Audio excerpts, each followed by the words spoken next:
Reborn in India as a Magnate. This video is purely for entertainment and does not infringe on copyrights or laws. The rights to the novel and image belong to the original author. We do not claim ownership. Don't like waiting and want to listen to this fanfic in full now? Subscribe to our Patreon, where you'll find the best fanfics.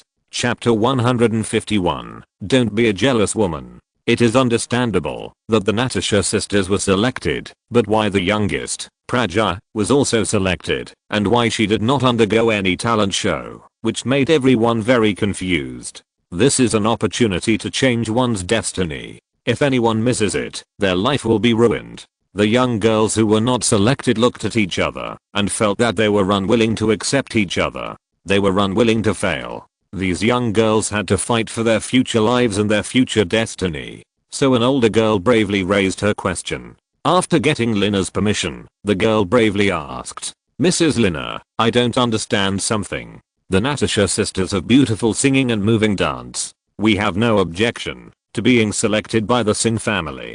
But why did this little girl, Praja, not accept any talent test? Why was she selected? We don't understand." Lina usually looks gentle and cute, always smiling, but Lina, who has been pampered since childhood, is treated like a little princess. She stayed at home with her parents' love and protection. When she grew up, she married Bel Singh and was loved by her husband Bel without reservation. Almost all the affairs in the family were handed over to her. She always said what she meant. Who has ever refuted her? Who dared to resist her? I didn't expect that the girls who were not selected today would question her in public. Why did you choose Praja instead of them? It sounds like it was because Praja was selected without a talent show, which made them feel indignant. In fact, these girls were questioning whether the conditions for selecting a partner were fair and unfair. They were deprived of the opportunity to change their own destiny. This was questioning themselves, not questioning Praja, who was young at that time. In other words, they were challenging their authority with Praja. Just because you girls asked this question, you are not qualified to enter the Singh family, let alone enjoy the prosperous life brought by the new family. You are jealous. Living in a large polygamous family, envy, jealousy, and hatred are the most unacceptable. At that time, the family will be in turmoil, with quarrels every day, and the men will have no mood to go out to deal with things and earn money to support the family. So when Lina was questioned in public, she felt that her upper caste privileges were challenged, and she disliked these girls who failed to be selected, and said with a cold smile, "Just because Praja is more obedient and sensible than you can ask this question, which means you are jealous. I'm choosing a wife for my husband, not a resentful and jealous woman. If I take you home, how can it be good? Why did I choose Praja without a talent show? It's because Praja has a skill that you don't have. It can be said to be a talent. That is a good nose that can distinguish hundreds of smells. Can you do it? Besides envy, jealousy, and hatred, what else can you do? Elder Good, get these losers out immediately. If you resist again, I will tear your mouths apart." Lina was really angry. These women have a good appearance for nothing. Why don't they have a tolerant heart? Their minds are full of glory and wealth. In order to get these, she will do anything. How can she be a qualified wife? She is a resentful woman, and she may develop into a shrew slowly. The Singh family is small in number. If they continue to make trouble like this, the newly rising power will be greatly affected. At that time, the gains will not outweigh the losses. Is a woman more important or the family business more important? Several little girls just said what they were angry about, but they didn't expect to get such a result. They offended Madam Lina all of a sudden, and now they are completely relieved. Several little girls with poor tolerance began to cry. They cried for their miserable future, and even a little scared. The opportunity to change their fate was right in front of them, but they didn't seize it. It's over. It's completely over now, and it's completely relieved. Some girls even collapsed on the ground with a dull expression, but no one in the room would sympathize with her. Reality is so cruel. It's these girls who didn't seize this opportunity to change their fate. Hearing Madam Lina's order, Elder Good quickly ordered his assistants to keep these girls here and not to cry here to affect Madam Lina's mood. If there is a little resistance, the male servants of the Singh family will not watch these girls make a scene, but will use tough means to drive them out. At that time, punching and kicking are all light. If you enter the Singh family and become the wife of your own master, then you are the master of these servants. But you are not qualified to enter the Singh family now, so why should you be polite? The status of women in India is already very low. If you make a scene in front of your own wife, it will be a slap in the face for these servants. If they don't deal with you, who will they deal with? After dragging the unsuccessful candidates out, the whole room was finally quiet.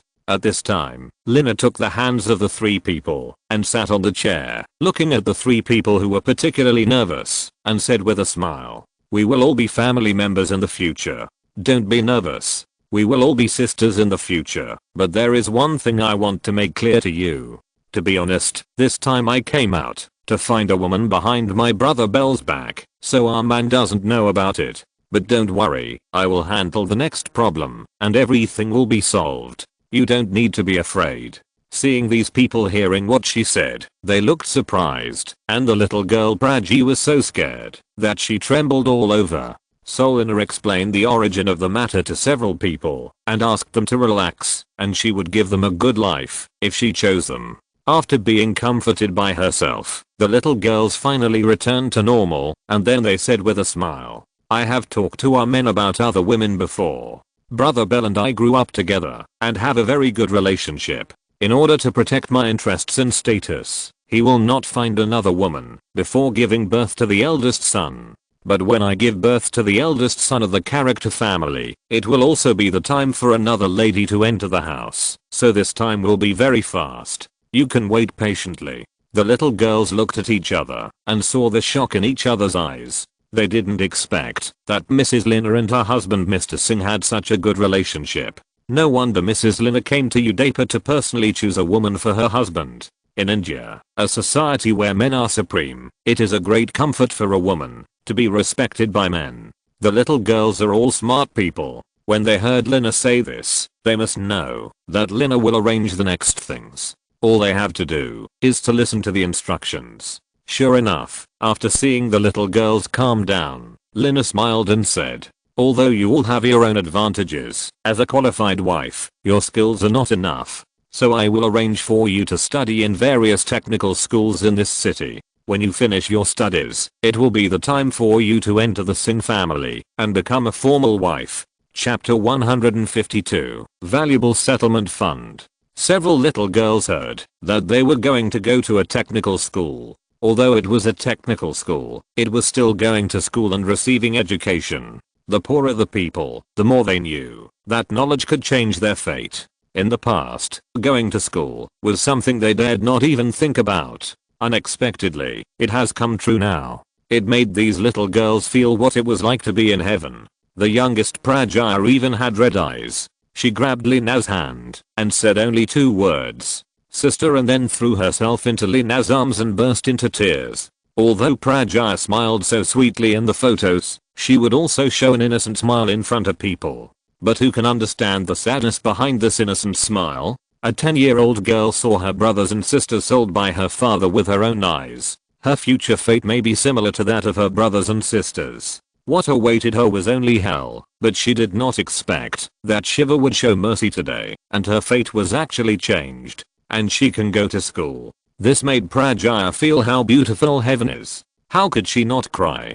She was strong before, but that was just a disguise. Now Prajaya can finally open her heart and let her negative emotions burst out. Although Lina was not much older than them, she was a married adult woman anyway, and naturally much more mature than these little girls. She also knew and had seen what those poor girls had experienced. So she hugged the young Praj tightly to comfort the devastated little girl. After a long time, the excited girls calmed down. At this time, Lina looked at them and said with a smile, "From now on, you are members of the Singh family, and you will always be members of the Singh family. You can completely draw a line between your life and the past. But no matter what, relatives are still relatives.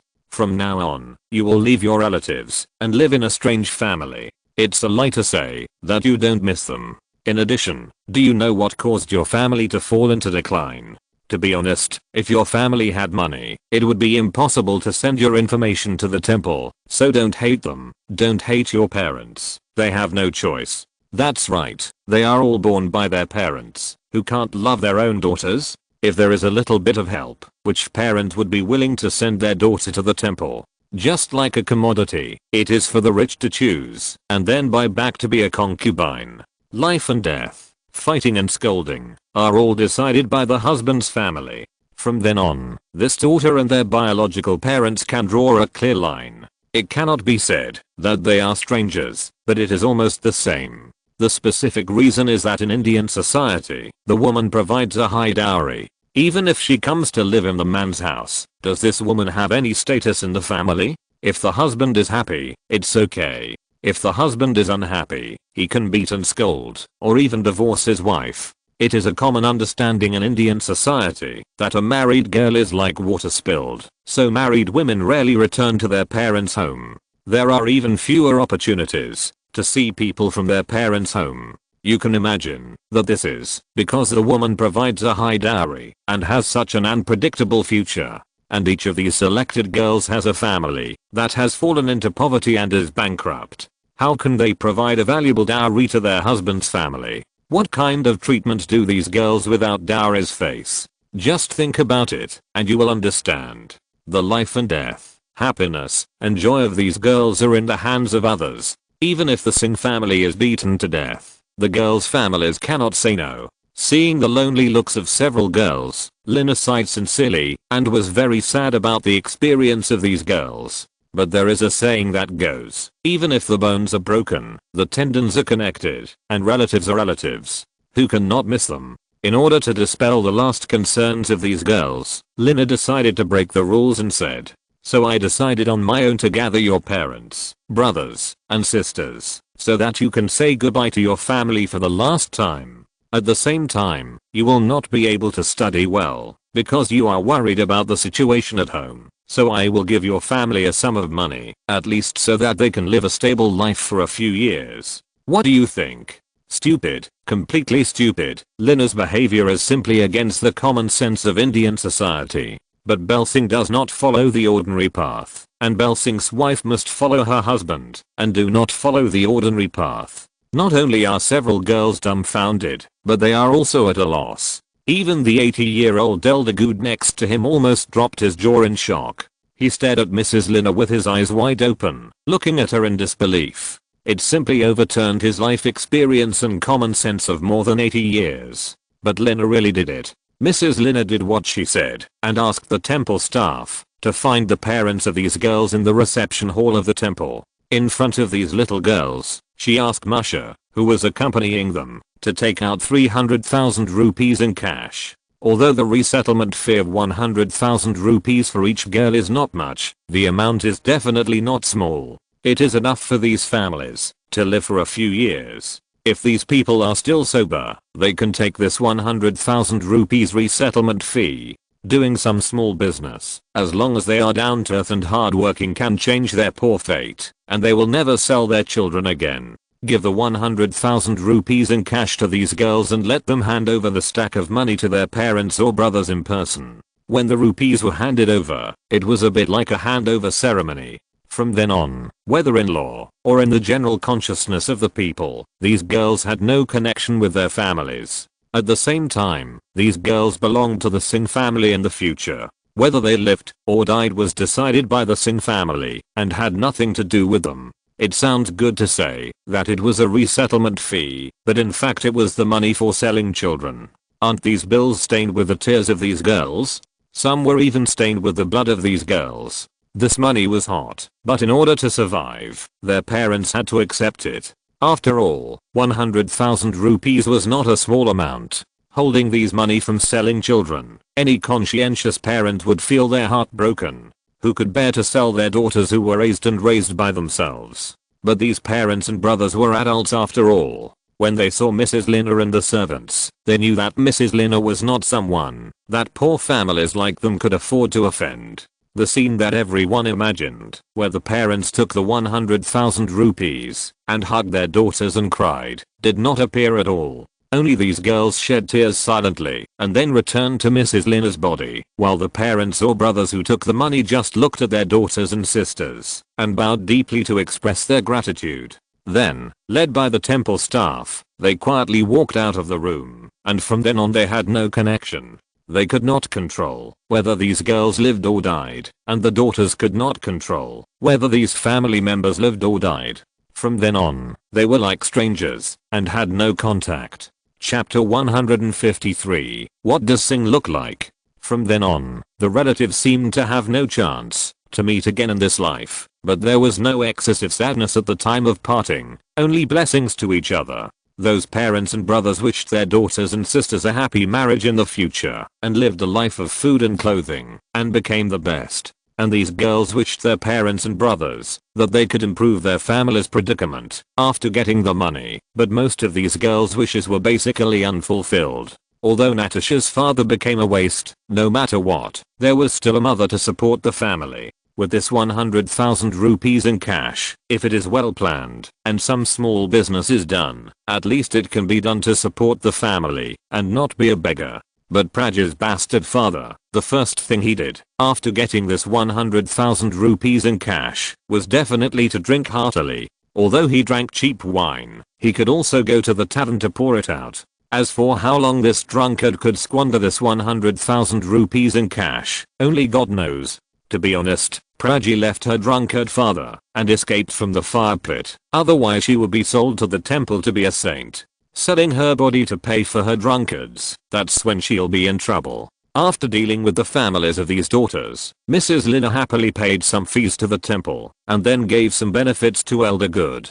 Because Mrs. Lina was generous, she was praised by all the elders of the temple, and was politely sent out of the temple. Then she took a taxi, and took these girls to the most famous shopping mall in Udaipur, where she changed all the girls inside and out, and bought 5 sets of clothes for replacement. Now these people are the substitute wives of the Singh family, and they are also half the masters of these Singh family servants. Isn't it reasonable that the master is not as well dressed and well lived as the substitute? Isn't this a disgrace to the Bel Singh family? How can you be worthy of the ancestors of the Singh family? So now these girls of Lina are quite big, from underwear to outerwear, socks, shoes and hats. Everything needs to be the best. The fighting power of a girl shopping is equivalent to that of 5 men. The fighting power of 4 girls of different sizes shopping is at the level of an atomic bomb. Several male friends were so tired that they were panting with their tongues out. They were covered with shopping bags of different sizes. They went shopping for 3 hours. In the end, the servants could not carry any more, so they took a taxi back to the hotel. Let these girls take a good bath first, and then wear new clothes worth a lot of money at night. As for what to do with the clothes that the girls took off, it is up to them to decide. After all, this is the only thing left for them at home, and Natasha and her sister even kept Sally, which their mother left for them to get married, as a souvenir. This is the only thing their mother left for them. Take it out and look at it when they miss it. After packing up, several girls sat on the soft sofa and started chatting. The most important thing was that Lina asked these girls which technical school they planned to go to. Natasha and her sister had studied for a few years and even knew some Russian, but Praji, a little girl, could not recognize a single word. After discussing it, Lina finally decided to study according to the interests of these girls. Because one of the Natasha sisters is good at singing and the other is good at dancing, the 2 sisters together are good at singing and dancing. After the 2 sisters are married, if Bel Singh is tired from work, what troubles will he have? Early in the morning, one sister sings and the other dances, which can completely improve Bel Singh's depressed mood. Living at home, it is enough to be able to sing and dance, and there is no need for such a professional competitive level. So after asking for the consent of the 2 sisters, the 2 sisters were sent to the best art college in Udaipur. One majored in traditional Indian folk songs, and the other majored in traditional Indian dance, as well as modern dance and social dance. As for the youngest Praj, because of his particularly sensitive nose, and the family has been running the curry business for generations. Indians cannot live without curry. Although curry is a commodity with small profits and quick turnover, everyone cannot live without it, and the demand is really too great. Doing other businesses in India will lose money, but looking at that curry, it will never lose money. The Singh family is expanding its strength. The business will get bigger and bigger in the future. Who can guarantee that the Singh family will not enter the industry of selling curry? In order to prepare for a rainy day and to prevent Praja's extraordinary talent from being buried, Mrs. Lina consulted Praja's opinion and sent her to a cooking school to learn. She not only learned how to distinguish curry, but also how to cook, otherwise her talent would be wasted. Of course, these girls are all future wives of the Singh family. It is impossible for them to study outside for several years. In that case, how can they get in touch with their husband, Bel Singh, and when can they enter the core of the Bel Singh family? So even if they study, it will end within a year. There is only 1 year. How much can they learn? It depends on the understanding and curiosity of these girls. Everyone sat around on the sofa and talked and laughed. The friendship between girls was even stranger than that between boys. Boys could become good friends after a fight or a drink. Girls were more direct than boys. They became good sisters who could talk about anything after shopping together, so the girls were no longer as nervous as before. Natasha, the oldest girl, asked Lina questions that had been pent up in the hearts of these girls for a long time. Sister Lina, do you think Master Singh can accept women like us? Seeing that the other two people pricked up their ears and listened carefully, Lina smiled and said, how could he not accept you? Although Brother Bel swore in front of me that he only loves me, but which man doesn't cheat? Which man doesn't want women? Instead of messing around outside, it's better to marry like you and live happily together in harmony. How much trouble will be saved? At this time, the youngest Praj nodded as if he understood and then smiled very shyly. Sister Lina, what does Master Singh look like? How old is he? Is he like those old grandfathers on TV, with a fat body and a big beard? The little girl asked the point, and the other twin sisters immediately turned into giraffes, listening carefully to every word Lina said. They sketched the image of their future husbands in their minds. Although these girls live at the bottom of Indian society, but which girl doesn't fantasize about having a Prince Charming fall in love with her Cinderella in the future, changing her life from then on, and living happily together as a couple? This is the nature of girls. When Lina heard that Praj had imagined her brother Bel as an old, ugly, fat, bearded old man, she was amused.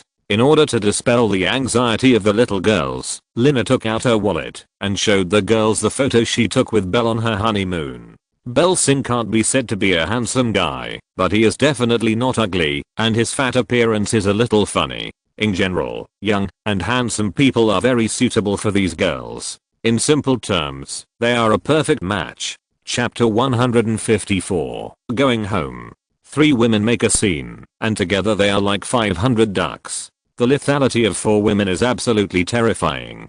Fortunately, Bel Singh was not with them, otherwise they would have been annoyed to death by these women. Seeing their future husband, Bel Singh, so young and handsome, a little fat and cute, made the girls' eyes full of stars. These girls are so lucky. They didn't expect that their future husband would not be a middle-aged man in his 40s or 50s. Instead, he is a very young handsome boy who is only 1 year older than Sister Lina. They are fascinated and sigh that the goddess of fate has favored them too much. A happy life is waving to these unfortunate girls, so they are very happy. After joking, Lina is a married person after all, and she is quite considerate of things. She said to the girls, since our Singh family doesn't lack the money to rent a house, I should let you rent a house outside so that you can live better. But you also know that the security in Udaipur is not so good, so you should live on campus, which is safer. I will arrange a male servant to stay in Udaipur. When are you on vacation?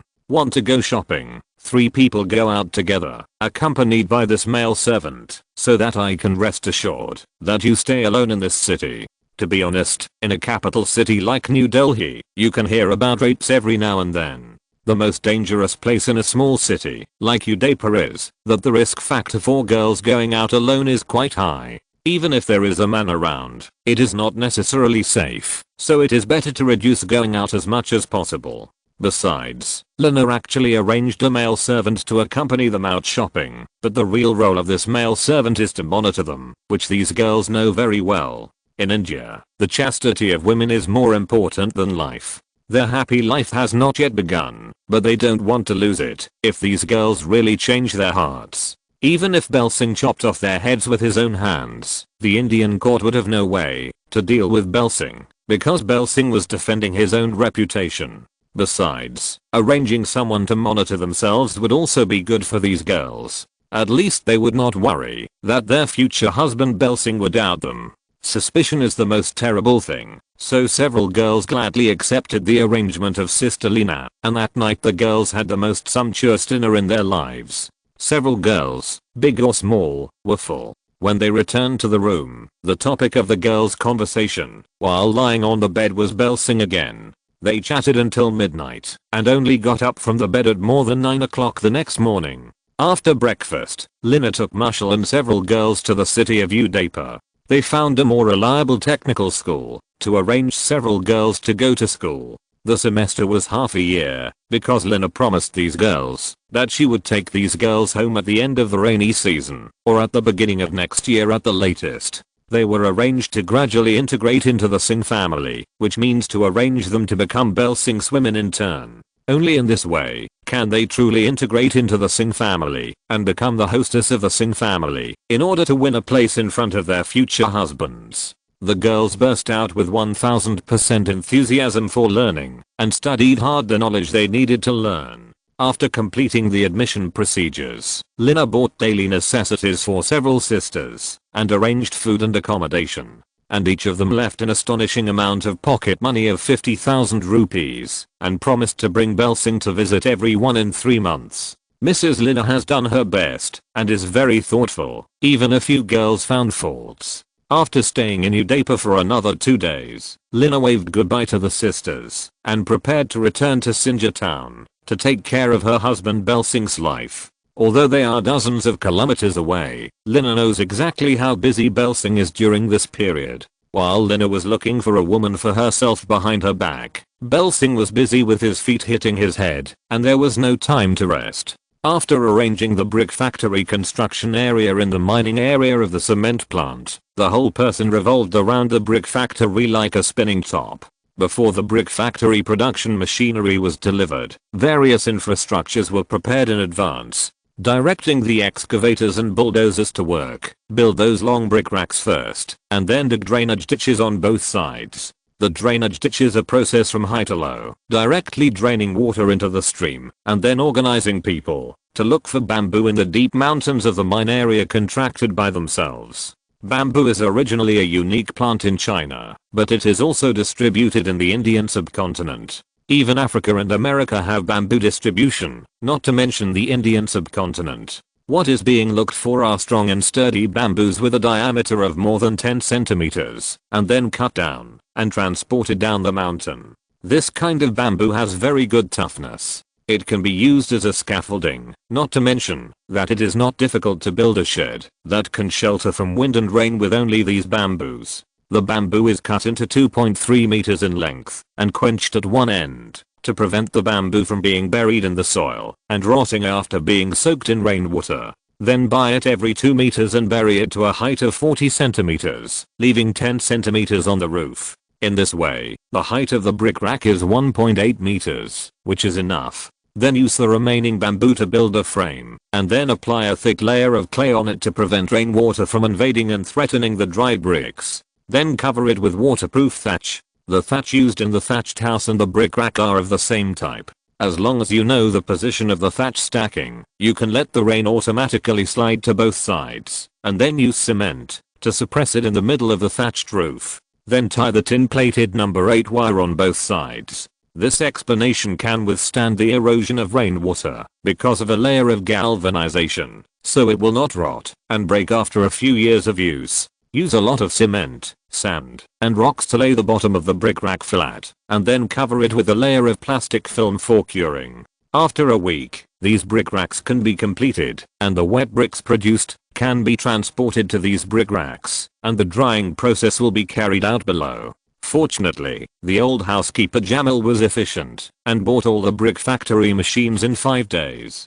With Jamil as an important assistant, Belsing was much more relaxed. At least he didn't have to do everything himself. Otherwise, he would be exhausted. There was also good news. Little Jamil had completed the wine brewing project of the Singh family and completely returned to work order. He was responsible for buying bricks in Yuma town and then coming back to build the most important facility of the brick factory, the brick kiln. Although these bricks are expensive, you can't not buy them. First invest and then produce. This is a necessary step for all projects. Fortunately, the Singh family can still afford the investment of tens of millions of rupees. With more and more people in the family, Bel Singh's life is getting better and better. When he learned that Lina had returned to her home in the town, Bel Singh could finally take a break. Chapter 155. Small Farewell. Since the two young couples got married, they have never been apart for such a long time, although it was only a little more than a week. But how can the young couple who are in the honeymoon period endure such a long separation? Knowing that Lina is going home, Bel Singh seems very excited. He directed and supervised the construction of the brick factory at the construction site, just like a clockwork, directing everyone to run around. Who dares to be careless when the big boss personally supervises? Everyone almost trotted to complete the assigned work. At lunch, Bel Singh found the chef Hamel who was with him, and told Hamel while eating, Lina has been out for more than a week. Although she lives in a star hotel outside, it is not as comfortable as home. Food, clothing, housing and transportation are all very simple. She must have suffered a lot. It's just that I have nothing to do in the afternoon. You go back in advance and buy some fresh ingredients in the market to make a table of delicious food. This is his job. Hamel of course accepted it happily and asked Bel Singh with a smile, "Master, what are you going to eat? There are so many ingredients in the market, you have to give me a range." Range? What range? Of course, the best things are the criterion. Bel Singh knew that Hamel was teasing him. What's wrong with loving your wife? You Indians are arrogant, do nothing, and yell at your wife. That's sick. So Bel Singh just smiled and said, "Of course, the range is mainly meat. Whatever is good, make it. Do I need to tell you? Of course, vegetables and fruits are also indispensable." This made Chef Hamel feel helpless. It stands to reason that in the concept of Hinduism, the higher the status, the more vegetarian people eat, and the more respected people who eat vegetarian food are. Why is it the other way around in the Bel Singh family? Master Bel Singh is an authentic Kshatriya caste 100 years ago. They were also princes and nobles. Why did this master change to eating meat and love meat? Of course, this does not mean that Bel Singh does not eat vegetables and only eats meat, but meat products account for the majority. Maybe the master is young. Besides, the Singh family is so busy now. If the master doesn't eat something good, I really can't stand such high intensity work. I'm a chef. What do you want me to do? Why do I care so much? So in the afternoon, Chef Hamel brought someone to the market in the town, picked a lot of ingredients, and then returned to the residents in the town to start directing people. To make a hearty dinner, many ingredients need to be stewed several hours in advance, otherwise the meat will not be stewed well. Bel Singh suppressed his longing and supervised the brick factory site until 6 o'clock, then went off work and staggered back to the town making his own special slider. As soon as he entered the house, Bel Singh felt that the house had changed. The messy living room before was now tidy. Looking back at the shoe rack by the door, the pair of red high heels that he bought for Lina were placed on the top of the shoe rack. Bel Singh cotton slippers while smiling and shouting to the inner room, "Lina, Lina, are you back?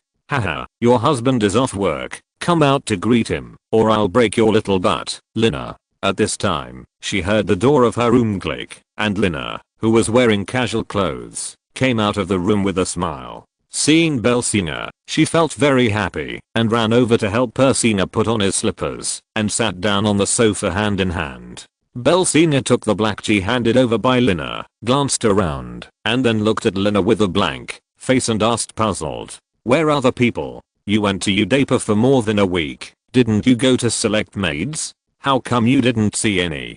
Did something unexpected happen?" Selecting maids, that's just an excuse. You really take it seriously. Just select a few maids. Don't let me, the real wife, go out. Don't think about the meaning of it. I really admire you. Seeing Brother Bel looking around blankly and asking such an irrelevant question, Lina felt very defeated, but she also patiently explained to Bel Singh, "Why are you in such a hurry? Don't we have enough manpower now? The servants will get married after their houses are built. It's hard to say when they can have their own children. Only then will the maids officially retire." So I sent all the people I recruited this time to vocational schools. When they can come back safely depends on when the married maids have children. Belsina blinked a few times and recalled carefully. It was really the case. He didn't dwell on this issue too much. Instead, he smiled and pulled Lina's hand and asked, "How was it?" "It was smooth for the first time to you, Daper. It was a blessing that there was no danger. Don't run away with him in the future. I'm really worried without me by your side. How can you have time to accompany me when you are so busy?" But seeing the joyful look in Brother Bell's eyes when he saw her, Lina couldn't say this. Instead, she quickly changed the subject, otherwise she would cry in the future. Seeing the expensive robe she bought for Brother Bell, which was covered with dust, she wrinkled her nose and pulled Belsina up from the sofa and said, "Look at how old you are, and you are covered in dust. Go to the bathroom and take a shower and change clothes, or you will dirty the sofa." Belsina smiled naively, touched the back of his head, and said as he was pushed by Lina to the bathroom, "What are you doing? Don't push me, I can go by myself. You are so anxious to get rid of me. Didn't you buy me a gift?" You feel embarrassed to explain. "It doesn't matter, as long as you come back. It is the best gift for me. As for other things, I don't care." Ha ha ha. What is this all about? I forgot something, and I couldn't forget to buy a gift for my husband. Lina pushed Belsina into the bathroom and said, "I can forget anyone, but I can't forget you. Go take a shower, I'll prepare clothes for you. Then take a look at the gift I bought for you. I guarantee you will be satisfied." Haha, go ahead, you are so hypocritical at your age. Belsina just made a few jokes and didn't care, went into the bathroom, took off his clothes, and took a shower with the water heater. Belsina frowned while taking a shower because the water heater at home is a natural gas water heater, and the ventilation of the bathroom is not very good. When you take a hot shower, it will be fine within 10 minutes. After more than 10 minutes, you will smell a gas smell, which will make people feel dizzy for a long time. But as far as I know, electric water heaters are still in short supply and high-end products. They are only sold in shopping malls in big cities such as Delhi and Mumbai. It's not too late to replace the water heater when I go to Delhi or other big cities. Besides, I can't go there myself, so can't I send someone to buy a water heater? This damn gas water heater must be replaced sooner or later, otherwise it will become a safety hazard sooner or later. Chapter 156, Better than a newly married woman. Of course, the gas water heater that Belsina looked down upon was considered a top-notch good thing in Sinjar. Only the mayor and those officials could afford it. After all, there was no gas pipeline in Sinjar. All the gas and natural gas used were transported and used in gas cylinders, which were expensive. It didn't take a man long to take a shower. He was done within 5 minutes. At this time, he turned off the water heater and wiped his body while shouting to the outside, Lina, did you hear me? I'm done with the shower. Hurry up and bring your clothes." At this time, the door of the bathroom opened from the outside, and Lina walked in with a set of clean clothes in her hand. The two people were so familiar with each other's bodies that they couldn't be embarrassed. Lina put the clothes in her hand on the washing machine. Then she took the towel from Belsina's hand and helped Belsina wipe his back. Belsina giggled and arranged his clothes while tidying up his clothes, which made Lina, who was wiping her back, a little confused and asked in confusion, "Brother Bell, are you itchy? Why are you still grinning? What bad idea do you have?" Belsina suddenly turned around, hugged Lina in his arms, giggled and kissed Lina's forehead, and whispered in Lina's ear, "It's good to have a wife at home, someone to wipe my back. You don't know, when I take a shower these days, my back is the most troublesome part for me. Promise me, you are not allowed to leave me again. It's been such a long time." Lina was also very uncomfortable to hear this, and nodded with red eyes, saying, "I don't want to leave you for such a long time, but I have a reason to go. You are so old, can't you just make do with it?" Suddenly, Lina felt that Belsina's naked body had reacted, and then she struggled to escape from Belsina's arms. She hit Belsina's chest in dissatisfaction and ran out of the bathroom while laughing and scolding. "Really? I knew you had no good idea. Hurry up and put on your clothes. I won't let you succeed." Ha ha ha ha. Belsina looked down at his key parts with a wry smile and smiled helplessly. "Can you blame me? It would be strange if my little brother didn't rebel after not being comforted for such a long time.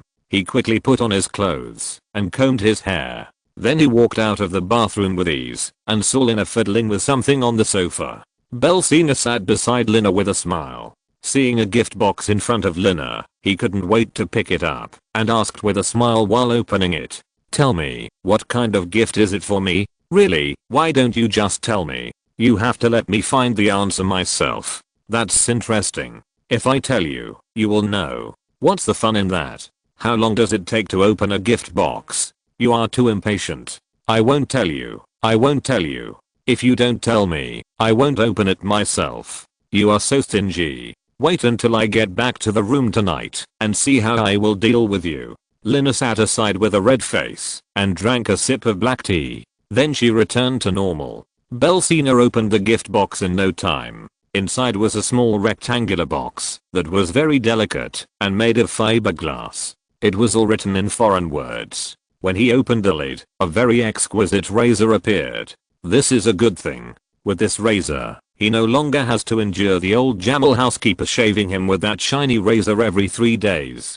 Because he was busy these 2 days and didn't have time to deal with his image, he touched the beard that was beginning to take shape on his cheek and picked up the razor to try it out. The buzzing sound vibrating the skin is very comfortable, very smooth, and the shave is also very clean. While using the razor, he said to Lina with a smile, "This little gift is really thoughtful and meets my requirements. Finally, I don't have to smear soap bubbles all over my face. You don't know that the shiny razor sliding back and forth on your neck makes people feel chilling." Lina smiled at Belsina and said with a smile, while using the gift he gave her very comfortably, "Is it just good? Don't you know that this razor is imported from Germany and costs more than 30,000 rupees? The blade can be washed and used continuously for more than 8 years, which is really worth the money." After shaving a circle of beard, he touched his cheeks and chin and found that there was no stubble left. Then he turned off the razor in his hand with great satisfaction. Then he carefully opened the cover of the razor and used the small brush inside to clean the blade bit by bit. After cleaning, he closed it and put it back into the packaging box and closed it carefully. The couple chatted while waiting for dinner to start. The delicious meal prepared by Chef Hamel was definitely worth the high salary paid to him by Belsina. The food was delicious and tasty. Of course, curry was indispensable for every dish. What made Bell very happy was that he actually ate tender tofu. This was a good thing. Since he finished his trip to Hokkaido, Japan, he had never enjoyed this Chinese delicacy of tender tofu. He carefully picked up a piece of tender bean with a golden appearance and covered with various soups and put it on Lina's plate. Then he added a piece and ate it while shouting happily to the kitchen, saying, "Hamel, Amir, come here, ha ha ha, you gave me a big surprise today. This set of curry tofu is quite successful. You are really good. Where did you buy the natto? How come I didn't know that there is tofu in Sinja?" Hearing his master shout, Chef Hamel hurried out of the kitchen. After hearing what Belsina said, he rubbed his hands with an embarrassed look and said with a smile, "Master, I don't have that ability. Besides, there is no tofu in Sinja. This is Mrs. Lina. I bought a box of soft tofu from a large supermarket in Udaipur. I was asked to make it for you. There are 20 boxes at home, enough for you to eat for several days." At this time, Belsina saw Leo Chen sitting opposite Lina and eating, and couldn't help laughing and said, "Tell me, what other gifts are there? I don't know, really. You didn't tell me that you made a surprise attack. Let's see how I deal with you." Lina stayed in Udaipur for more than a week, not only around a few women, but also bought a large number of daily necessities for the family. A total of 25 boxes of soft tofu were bought and placed in the refrigerator. They can be kept for 3 months. In addition to these, a batch of daily necessities were also purchased. The couple chatted and laughed. After dinner, Belsina made a surprise attack, snatched Lina from behind, hugged her in his arms, and returned to the master bedroom with laughter amid Lina's screams. With the door closed, no sound could be heard from the master bedroom. As the saying goes, a short separation is better than a new marriage. What's more, a newlywed couple separated for more than a week and suddenly the dry wood met a raging fire, burning the entire desert. Chapter 157. Time passes quickly. Since Mrs. Lina came back, Belsinger has been revived and rejuvenated with endless energy under Lina's personal care. Every day, he gets up early and stays up late to stare at the construction site and runs back and forth. Today he is at the brick factory site, and tomorrow he is at the road construction site. He is a little tired, but under his personal supervision, the progress of the project is still good. After 20 days, the brick factory has officially started production and produced the first batch of qualified bricks. Since it is the first day of production, various processes need to be further adjusted. All workers should also have an adaptation period, so only 100,000 bricks were produced on the first day, which is not as efficient as a medium-sized brick factory for 2 hours. But Belsinger is not in a hurry. After all, this is the first day of production. In addition to a dozen skilled workers dug from the brick factory in Umatown, the remaining workers are all novices. There are only 100,000 bricks to make these people busy when all the bricks are stacked on the brick racks. After statistics, only 80,000 bricks are left, and the loss of 20,000 bricks is really a big loss. But this is a necessary adjustment period, and no matter how painful it is, it has to be endured. When will all these workers become skilled employees? By then, the depreciation rate of bricks will be controlled at about 3%. Now we can only hold on like this. Fortunately, the weather is good, and the sun can emit its energy in the last days of the dry season. The temperature has reached 32 degrees, and it is so hot that people feel dizzy and swollen. Fortunately, the local Indians are used to such weather. When the dry season is about to end, the temperature will never be lower than 30 degrees during the half month. Such a high temperature is most suitable for the drying process of brick blanks. It only takes 5 days for the brick blanks to be stacked in the brick kiln. For a full 10 days, the production increased by about 10% every day. After 10 days, the brick kiln with more than 20 holes was fully filled, and then the kiln master hired at a high salary directed the kiln to start ignition. Then on the top of the kiln, a small hole put high quality coal into it, and 2 large blowers were running at full load, and the iron chimney as high as 15 meters began to emit black smoke. After a day and a night of firing, after a day of warming up, the kiln door can be opened, and the workers who are leaving the kiln can enter the brick kiln. The still hot red bricks are neatly stacked on the kiln car, and 200 bricks are pushed out of the kiln in groups and neatly stacked in an open space 20 meters away from the official kiln. The red bricks complete the entire production process. When a car of red bricks comes out of the kiln, the entire special venue and half of the cement factory are all in an uproar, and everyone cheers and sings and dances. This is the first brick factory in the entire Singer town and the third subsidiary of Singer Industry. It is now officially put into production. Moreover, the quality of the red bricks has been tested to be qualified products. As long as the red bricks produced by your brick factory are sold, you will never have trouble selling them. In addition, the cost of red brick production is very low, which is a good business with a lot of profits. The brick factory makes a profit, and these workers can ensure that they can get their hard-earned wages for a month smoothly. Moreover, many brick factories are paid by piecework, such as the machine class that produces brick blanks, and the wages are calculated according to the number of brick blanks produced every day.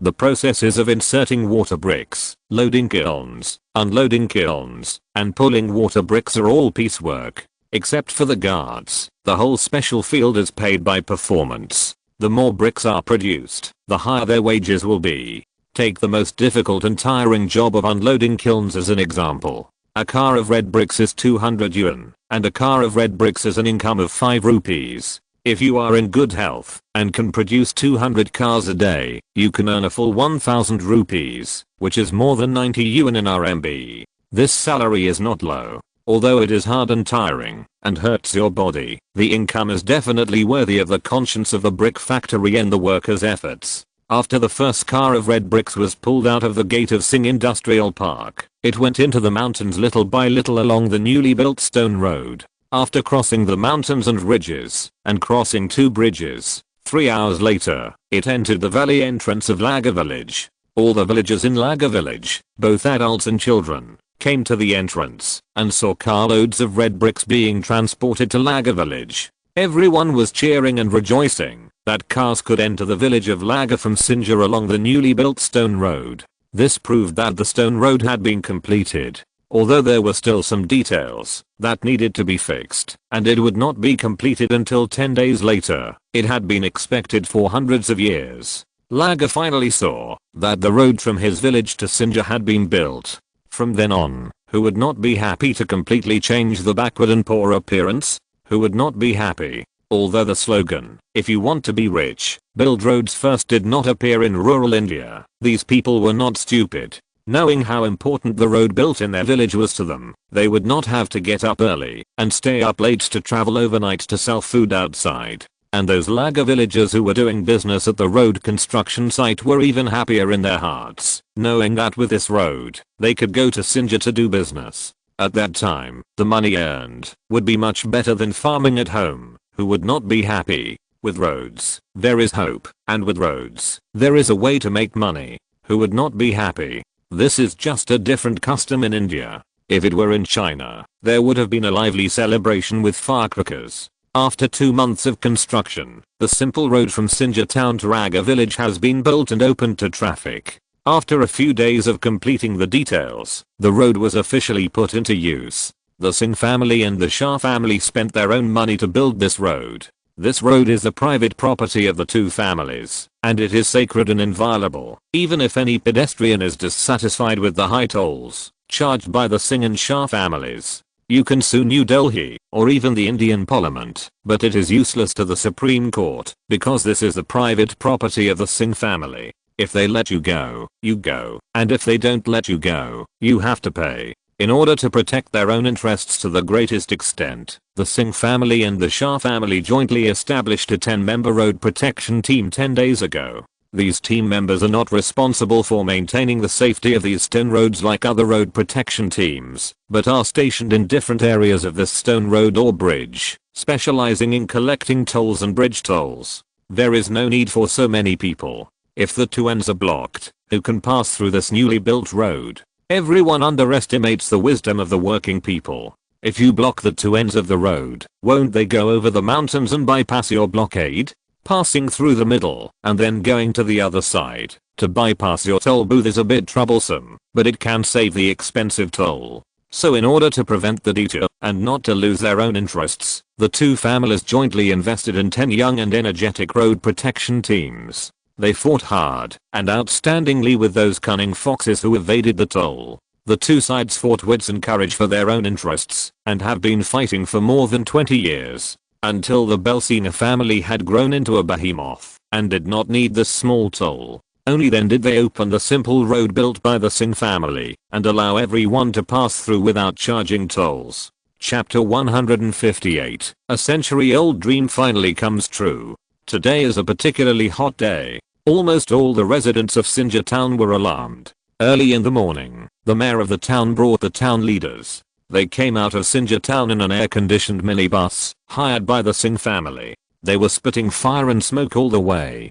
Why do you say that? That's because the minibus passed through dirt roads all the way. In addition, it is the end of the dry season. The temperature has reached more than 30 degrees and the sun is shining. It has not rained for more than 20 days. The lowest road was completely destroyed by the road repair army hired by the Singh family. When you step on it, there will be a puff of smoke. It is conceivable that cars running on it will not spit fire and smoke.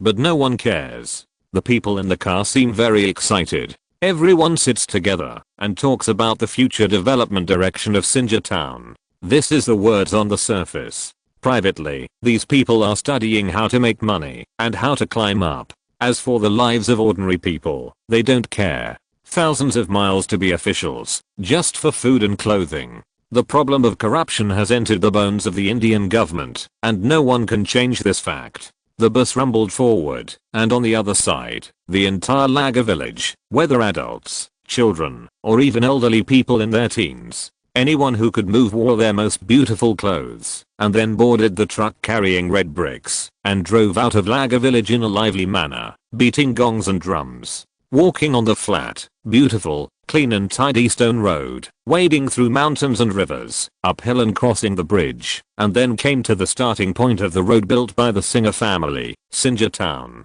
Across from this starting point, across a 5-kilometer Loess road, is Sinja Town. Standing halfway up the mountain, you can see the smoke from the cooking of residents in Sinja Town and nearby villages. At the end of the stone road is a toll station, and 2 houses are divided into 2 parts, guarding the entrance of the stone road like 2 door guards. In the middle is a 10-meter wide lane, with railings on both sides. The road guards in security uniforms stood vigilantly at the railings, and observed the surrounding scene, and saw the minibus spewing fire and smoke in the distance. Everyone got excited.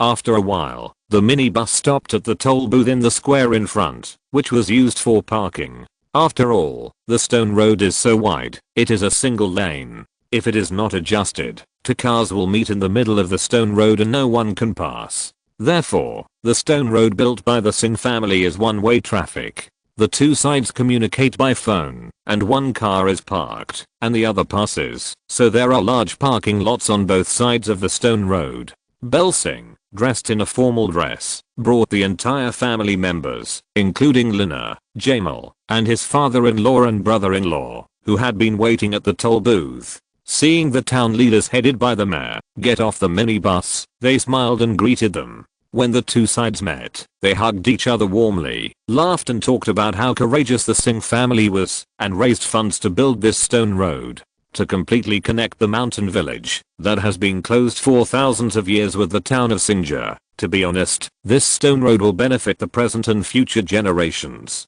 To be honest, the officials in these towns are all fat and bloated, which is all the fat obtained by exploiting the people's blood and sweat. They are afraid of heat and fatigue. After all, it is the leaders who let them tan under the scorching sun, which is not the case. The 2 sides are allies and are giving face to the Singh family. It is impossible to treat the leaders like this. So a temporary shed was built at the toll booth, with tables and chairs inside, and a speaker in the corner playing some graceful symphonies. There was brewed black tea, and various fruit snacks on the table. Everyone washed their hands first when they entered the pavilion, took off their shoes, and then walked barefoot on the thick carpet, sitting on the chairs while chatting, drinking tea and eating fruit. At this time, the father and son of the Shah family realized how powerful their son-in-law and brother-in-law were in Sinja Town. From the mayor to the head of the sanitation workers, everyone with an official title came. In order to maintain order, the police station in Sinja Town actually sent 20 policemen with batons to maintain order. Soon, we heard the sound of car horns coming from the direction of Laga village, and there was a lively crowd. Laga village was in a favorable position. The villagers were the first to arrive at the toll booth in a truck carrying bricks, and then everyone got off and gathered at the toll booth, standing in the area that had been marked. Then the Singh family took a large thermos bucket and a disposable cup and distributed it to everyone. The bucket contained black tea and honey, which quenched thirst and was nutritious. After all, they were all their own villagers, so of course they had to give preferential treatment to their own people. As for the residents of Sinja Town who followed the flaming and smoking minibus and came to watch the excitement in the dusty town of Sinja, they really didn't get such good treatment. They could only wait in the parking lot to watch the ribbon cutting ceremony of the cobblestone road. The villagers of Sinja Town were drinking water or sitting on the ground chatting for a while. The sound of cars rumbled again from behind. Looking back, there were all kinds of cars. There was even a large number of people riding bicycles. These were all villagers from Shah village, all from the father-in-law's family. The 2 villages are relatives and allies for many years. Many of the older generations are good brothers to each other. Seeing that the people from the old brothers village have arrived, the male villagers of Laga village came forward to help. The 2 villages merged together and talked and laughed. They talked about the future development direction, the road has been repaired, and what plans each has. At 9 o'clock, the band and salutes invited from Udaipur were ready, and a red silk had been pulled up.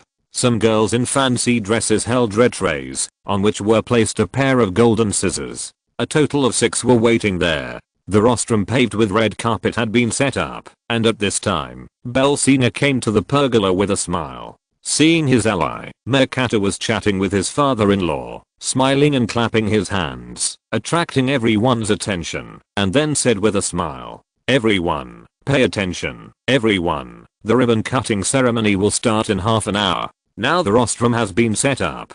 Magnate will take the leaders of the town, as well as my father and my brother-in-law to the rostrum. Then the mayor, my father and I will give speeches, and then we will start the ribbon cutting ceremony.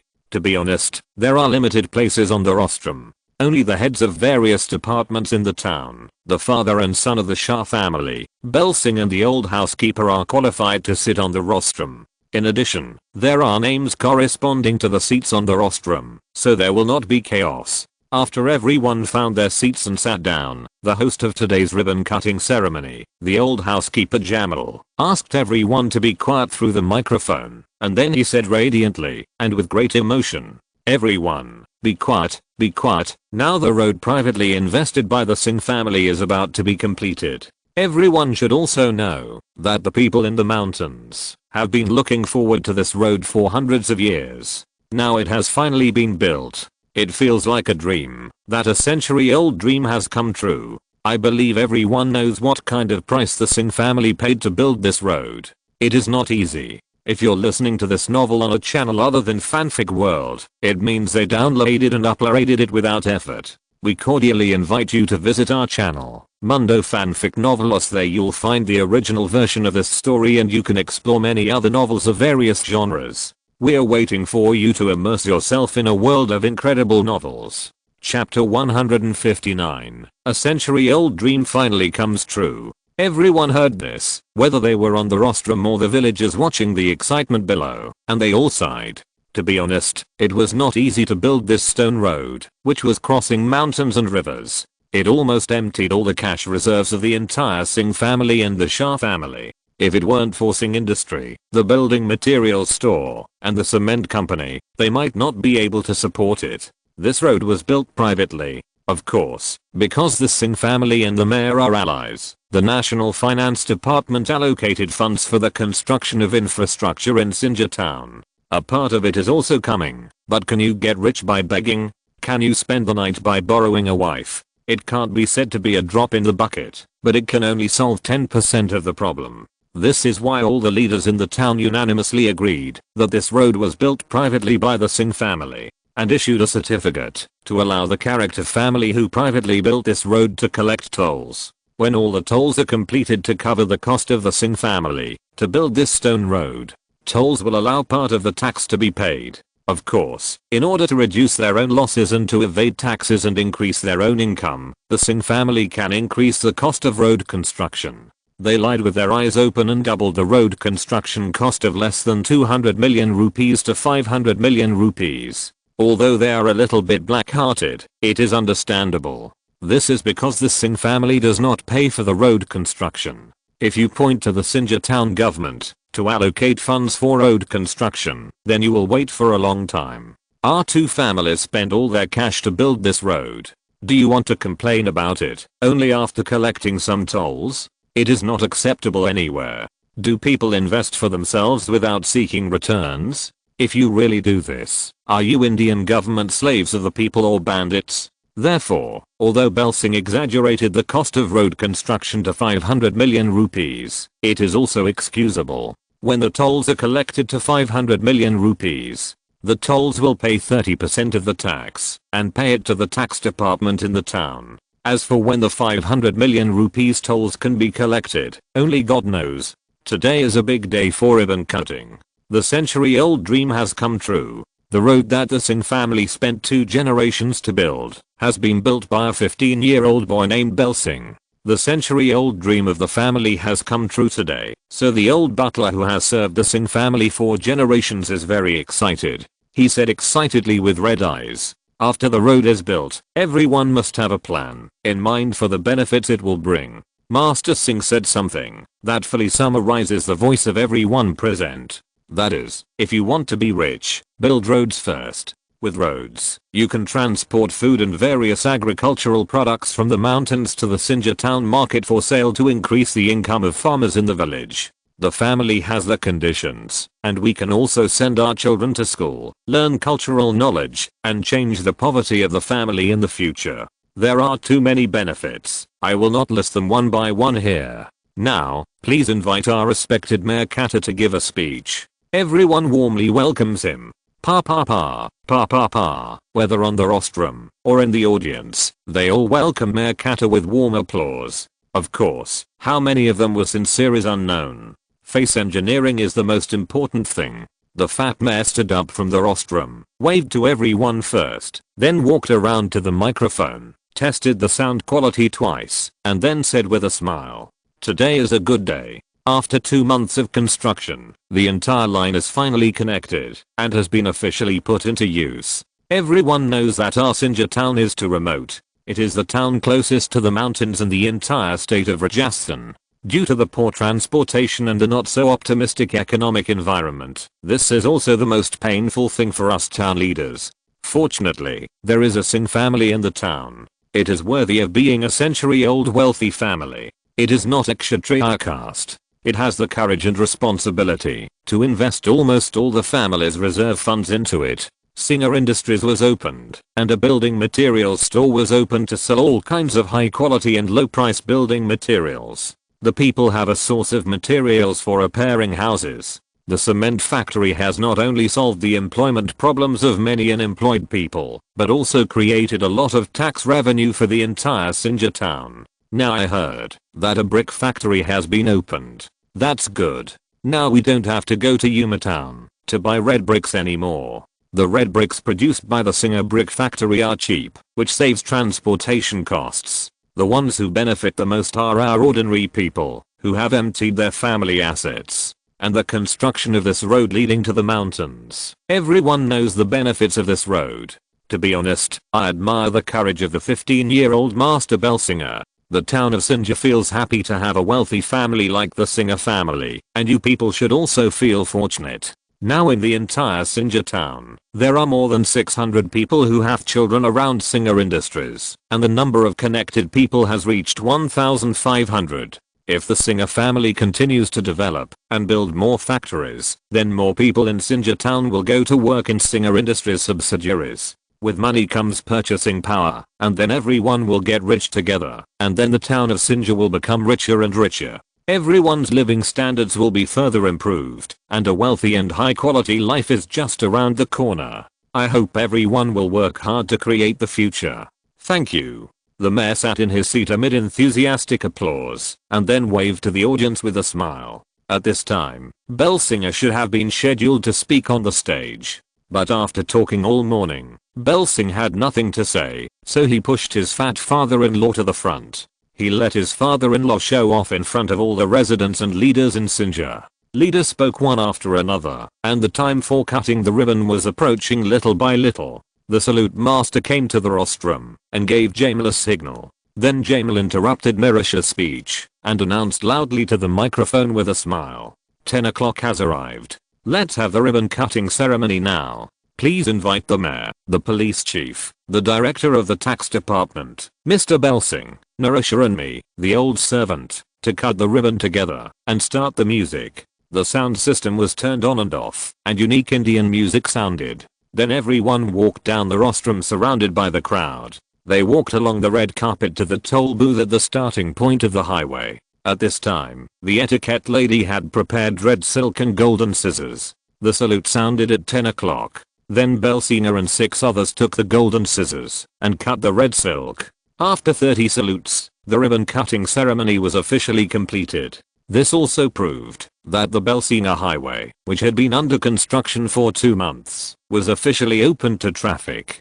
From then on, there was this economic artery from the mountains to Sinja town. All kinds of agricultural products in the mountains can be transported out, and it is convenient to go to school and work.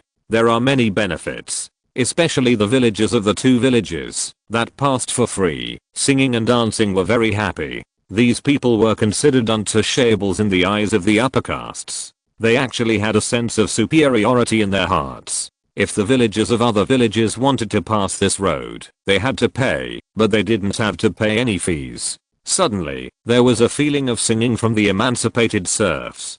Do you think everyone could not be happy? Chapter 160. Adjustment of charging plan. After the ribbon cutting ceremony, everyone boarded the minibus and returned to Laga village in a mighty procession. As for the jubilant villagers, let them be happy. Belsinger asked himself if he was not a good person, but there was nothing to say about how Singer treated his own people. He was very protective. Only I could bully my people, but whoever bullied my people, the villagers who bullied me, my servants, would be so angry that it would kill people. Therefore, serving as a servant or even a slave in the Belsinger family was superior to the so-called free people in Singer town. With the huge umbrella of the Singer family on their heads, these villagers felt very happy, and their status was even higher than that of other villagers. They had a sense of happiness like serfs who had risen up and sang.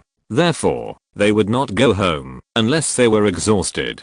Besides, the autumn harvest would come in a few days, so it was understandable to let them get excited now. After a few days of happiness, you will be tired. Relax in advance. Belsing took the town leaders, the father and son of the Shah family and a group of senior officials back to Laga village in a minibus.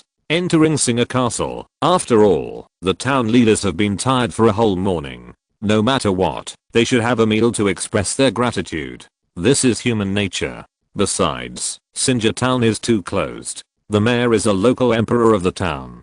Who dares to take the pigtails of these local emperors in the town is not looking for death.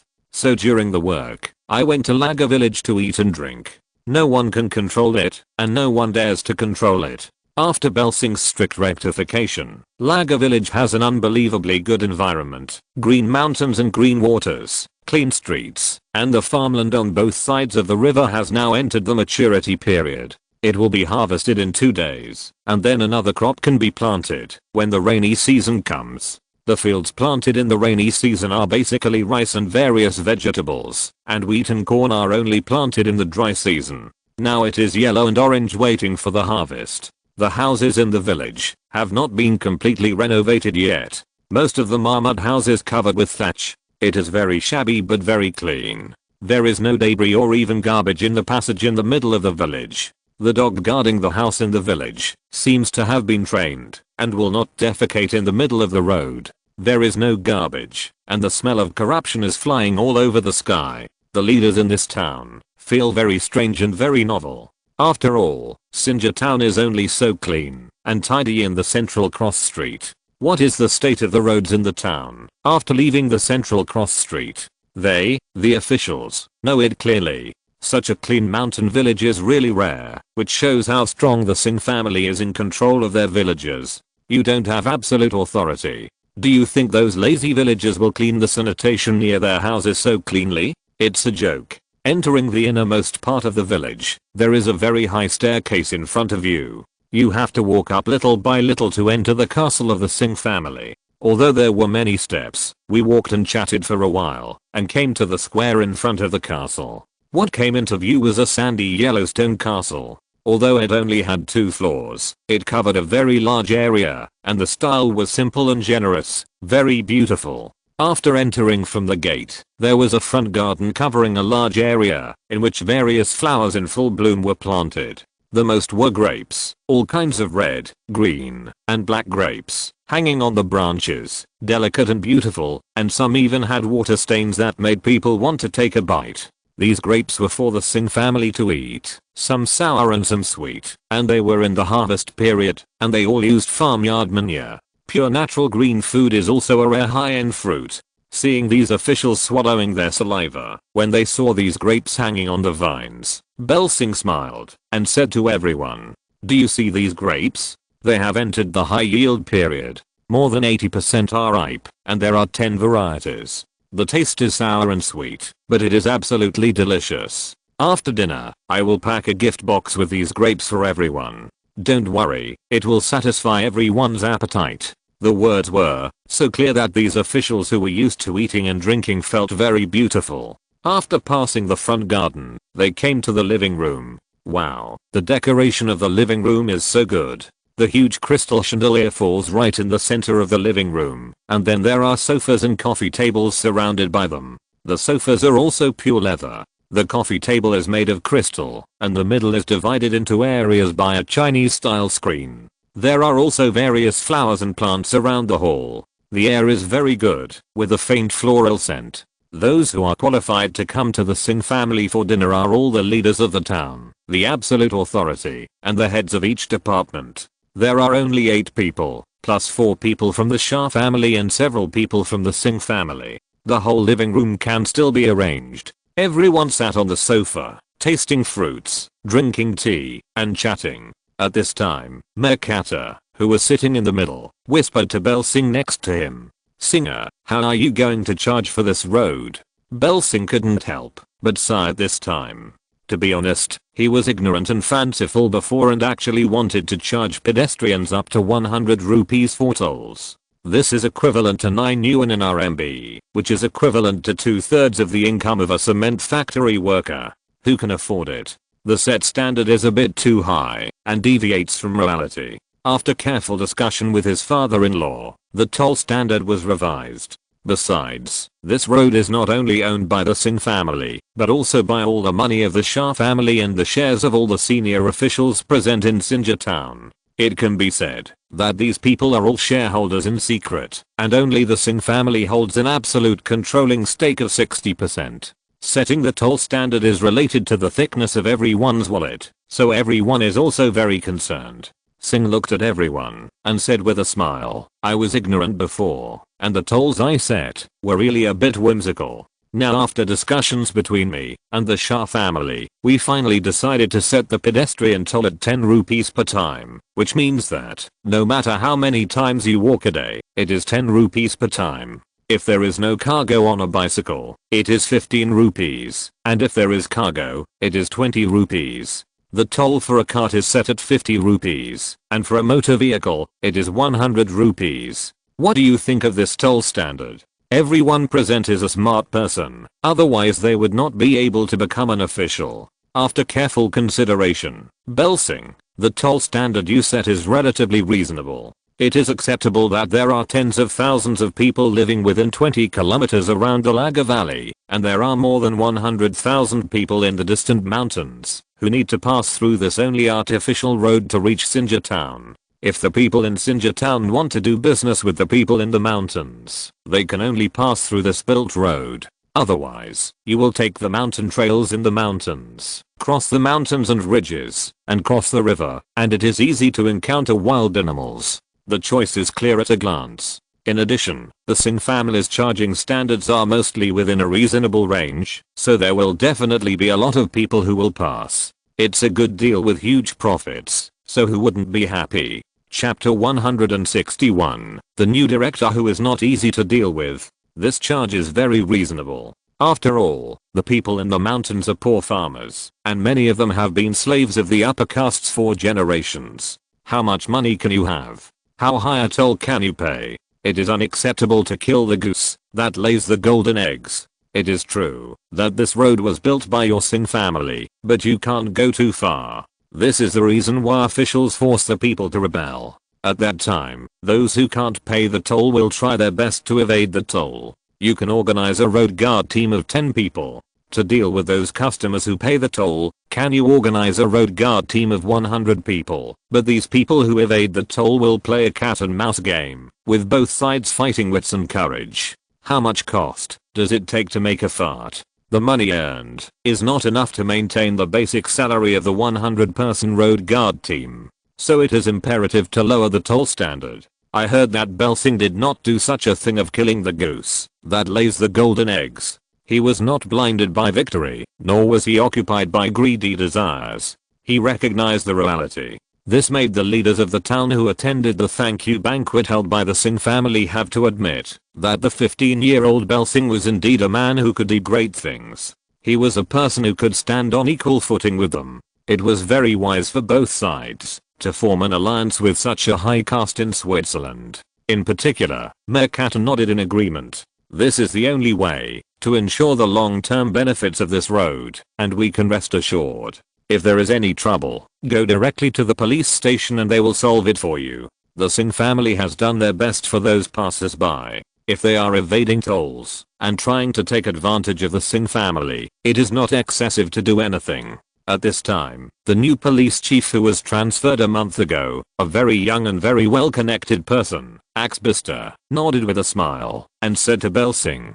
"Yes, brother Singer, if you have any problem, just come to me. Don't worry, the police station in our town will definitely handle it impartially. We will never let such an open-minded and kind gentleman like you suffer any loss. If we don't protect you, who will we protect?" More than 50 people in the police station are ready to follow the command of the Belsinger family to solve any problem at any time. Belsinger couldn't help but reveal a cunning smile. The newly appointed police chief was talking to him in an official tone. At the same time, he also hinted to himself that it was not that he, the police chief, could not become an ally with him, but it was just a matter of how much benefit he could see. He was not afraid of your greed, but he was afraid of your not being greedy. As long as the problem can be solved with money, it will not be a problem. There is no one in the world that cannot be bribed. It just depends on whether your price is appropriate. Although the police chief for the other party is new, he is an airborne Sinja town. Even an old fox like Magnate can't figure out his details. It seems that this Axbister is definitely not simple. In addition, the other party is only 32 years old, which is the prime of life for him to climb up. It seems that this young police chief should be investigated. If the other party is really a political family, he has a certain influence and can become his second umbrella. Then why would he be reluctant to pay the price? His goal is not just the town of Sinja. He has a big appetite. It depends on whether the other party can take it. Seeing the signal given to him by the other party, Singh knew it well and gave the other party a clear look. It is very simple for smart people to communicate. A look, an action, and an expression can determine a lot of information. After getting Belsingh's response, Director Axe was very happy. He just smiled and watched everyone chatting and never interrupted again. What he has to do now is to understand these authoritative figures in the town and what is the relationship between them and these landowners in the countryside. He just arrived here. If he does not sort out these complicated relationships, the enemy will set a trap for him, which will not be conducive to his taking root in Sinja town. At that time, it will still be his family that loses. Therefore, it is better to say less and only bring eyes and ears. Let's figure out the complicated situation in the town first. Who is the ally and who is the enemy is clear at a glance. First, he is eager to grasp power, and he can't step into this vortex blindly. Magnate, this old fox, is not easy to deal with. He is experienced and a difficult character. Everyone was chatting enthusiastically, and they were all very close. In fact, the dirty confrontation was going on all the time. No one present was free. They would set a trap for you if you didn't say a few words. This made Blue, the eldest brother-in-law of the Shah family, who was attending such an important meeting for the first time, feel that his brain was not enough. It was too complicated.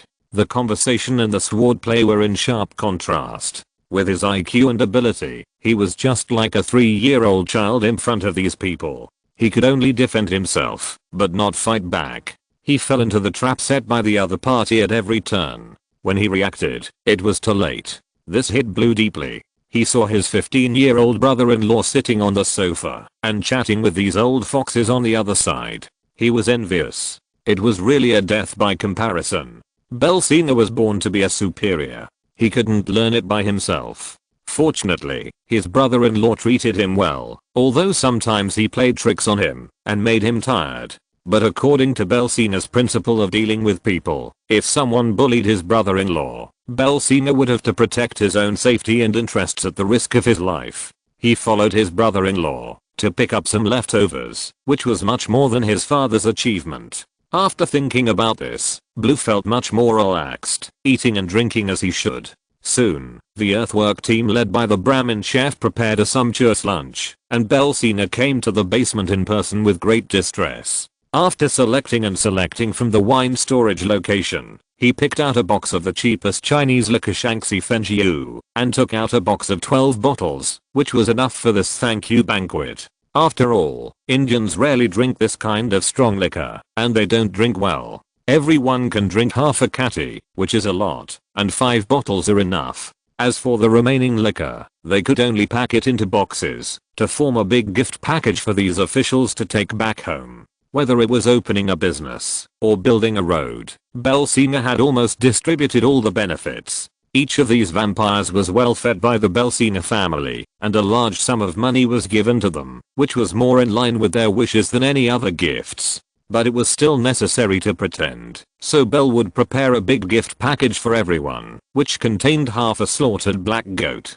There were all kinds of fresh fruits, grapes, and mountain products. After all, Indians also eat mushrooms and fungus, so mountain products are indispensable. Add a bottle of 20-year-old Shanxi Fenjiu, and this gift is not light and very enviable. Fortunately, Lina went to Udapa, not only to find a woman for Belsinger, but also bought a large number of daily necessities, including many top-quality ingredients. The thank you banquet was filled with a dazzling array of delicacies. Even though these people were used to eating delicacies from land and sea, they had to admit that the Belsinger family was indeed a top wealthy family. From the food and drink, it could be seen that the Singer family was not short of money. Chapter 162, Opinions on Harvesting Grain. After dinner, Belsing found the old housekeeper Jamal and discussed the preparation to harvest the mature crops before the rainy season. When the rainy season comes, there will be a heavy rain for 3 days, a light rain for 2 days, and drizzle every day. The mature corn or wheat, after being stained with rain, it needs to be spread out and dried on a large scale. If there is a grain of wheat or a corn that is not dried, it will be packed in a bag and sealed in a warehouse. Then congratulations, a week later, this bag of corn or wheat will heat up inside and then rot and grow hair. These spoiled grains will make livestock sick. What's more, eating these corrupted grains is equivalent to eating poison, and you will lose your skin if you don't die. Although more than 60% of the villagers in Lagar are working in Sing Industrial to make money, that is to say, 60% of the villagers have gotten rid of the life of relying on the weather for food and farming, although more than these Liangshan crops are sold for money. However, although India is a major grain producing country, natural disasters occur frequently, and sometimes there will even be famine, and the price of food is not cheap. Therefore, even if they don't farm, all the food produced will not be sold. Leaving the best food to feed the family for a year can save a lot of living expenses. This is a necessary means of survival for a poor life, so food security is related to the safety of the entire village and the survival of the entire village. We can't be careless. Belsing personally came to the room where the old Jamal housekeeper lived. As soon as he entered the door, he saw the old housekeeper lying on the desk recording something. Although the room is not big, it is fully furnished and has a lot of living facilities. It is also a sunny house, which is very suitable for the elderly to live in. Seeing that Master Singh actually came to his room, he must have something to do with him. The old housekeeper quickly put down the pen in his hand and stood up with a smile, invited Belsing to sit on the sofa, and then personally poured a cup of black tea, and then sat on the side and asked, "Master, you have something to do with me so early in the morning?" Wow, it's still early. It's almost 1 o'clock in the afternoon. Think about it. It's still early at this time. You can imagine how terrible the habit of going to bed late and getting up late in India is. Belsinger took a sip of black tea, then frowned and looked at the black tea in the cup and said, "Butler, this tea is not right. Why is it so bitter? Didn't I ask Lina to arrange that you drink the same kind of black tea as I drink? How come there is not enough tea to drink?" The old butler smiled, shook his head and said, "How can there not be enough to drink? My share is 1 pound of black tea per month, which is enough for me, an old man. In addition to giving some to little Jamal, the rest is for me to collect. I can't bear to drink such good black tea." What kind of words is this? 1 pound of tea per month. You can drink it freely every month, so there is no need to collect it. But the old butler Jamal is old, and he used to live a hard life. He is very frugal in life. This is the living habit of the elderly. Let him go. So Belsinger didn't dwell on this issue too much, but frowned and asked butler Jamal, "Old housekeeper, the rainy season is coming soon, and the crops in the fields are ripe. Should we organize people to harvest now? If these ripe crops are exposed to the rain, there will be great losses." The old housekeeper looked at Belsina with great satisfaction and was very moved in his heart. The young master he raised with his own hands finally grew up. Knowing the importance of food and how important it is to preserve food, he nodded with great satisfaction and said with a smile, "Yes, even if you didn't find me today, I would find you tomorrow to discuss the harvest of grain. But 60% of the adult men in our village work in Singer Industrial Group. If they come back to harvest grain, it will definitely delay the production of the factory. So I plan to do this, organize all the remaining adult men in the village, and help these families working in Singer Industrial Company to harvest for free. If they don't want to, let the families where these men work pay more or less. The most important thing is to collect the grain first. Who disagrees? I will deal with them. We live in the same village and have been neighbors for hundreds of years." Seeing that the neighbor's man worked at Sing Industrial Company and couldn't go home to rush to harvest the grain, should he just stand by and watch? Seeing that the grain was destroyed by rain and then deteriorated and moldy, this way of survival, which was what Belsing despised the most. To put it in a younger way, it was selfishness. When you grow up, it means that he is happy when he sees others suffer losses and face difficulties. This is a perverted heart. We are all neighbors, and we all live in the same village. There are hundreds of people helping to harvest the grain. What's the big deal? I'll see who dares to ask, and whoever asks, I'll punish him. So Belsing shook his head very dissatisfied. We are all old neighbors, old relationships, living in the same village. We meet each other every day, and when we encounter difficulties, it's not the neighbors who help us. Still charging money. I'll see who dares to charge, and I'll charge money for helping. So should I increase the tax? Really, I'll see who dares to charge, and I'll punish him to death. The old housekeeper Jamal knew exactly what kind of temper Master Singh had, and quickly changed the subject, and asked with a smile, "Master, now that the road is open, after we harvest the grain, why don't we hire a truck to the town, and take it directly to the town for sale instead of storing it in the warehouse? If the grain grows hair and rots, we will be the ones who suffer the loss. I think it is more cost effective to sell the grain immediately, after it is harvested." Belsina smiled and shook his head and said, "I fully support this in the past, but now the old housekeeper has a different approach. The breeding sheep of the black goats raised on the hill behind her house, plus the ones brought by Lina, there are more than 1,000 breeding sheep. The pregnancy rate has reached 98.7%. In addition, black goats have a high reproduction rate and produce a large number of lambs. If we don't increase the protein and nutrition of these pregnant black goats during pregnancy, the lambs born will not be healthy. I got another good news yesterday. The 10 dromedaries were not 3 males and 7 females. 6 of them were successfully pregnant. Add in the fattening sheep, and I think it's good enough for us to eat the grain we produce. It's impossible to sell it outside." The old housekeeper patted his head with a wry smile, sighed and said, "I'm old. The shepherd mentioned this to me a few days ago. How could I forget it? Now the number of breeding sheep has almost doubled, and the drought period of more than a month has put the forage grass into a dormant state. It will take half a month after the rainy season for the growth to resume. Those pregnant black goats and dromedaries need food supply. It is also the time when they need to increase nutrition. It is still a question whether the food can be eaten with so many people eating it. Of course, it cannot be sold. Master, I will organize the remaining people in the village to harvest the grain in the afternoon.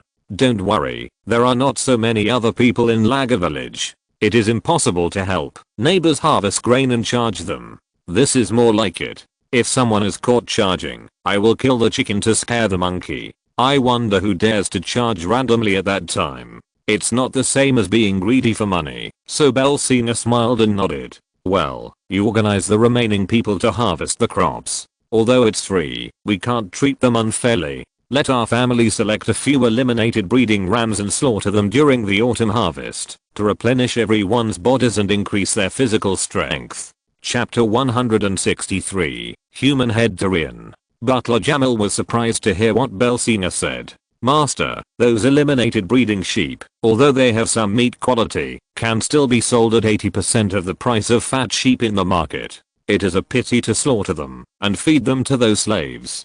Belsina smiled and waved his hand, saying, "It's not a pity.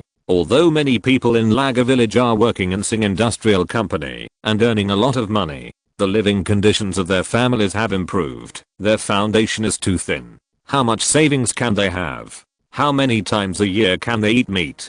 Although these breeding sheep look good, their meat tastes very strong and can't be sold at a good price. It's better to slaughter them and feed them to everyone and let the children taste meat. Isn't this the best of both worlds? Even if it's paying the wages of those who harvested grain for the neighbors. Butler Jamal smiled bitterly and shook his head and said, if everyone hears this news, they will definitely be very happy. The enthusiasm for harvesting grain will also increase. But how many breeding sheep do you plan to slaughter, master?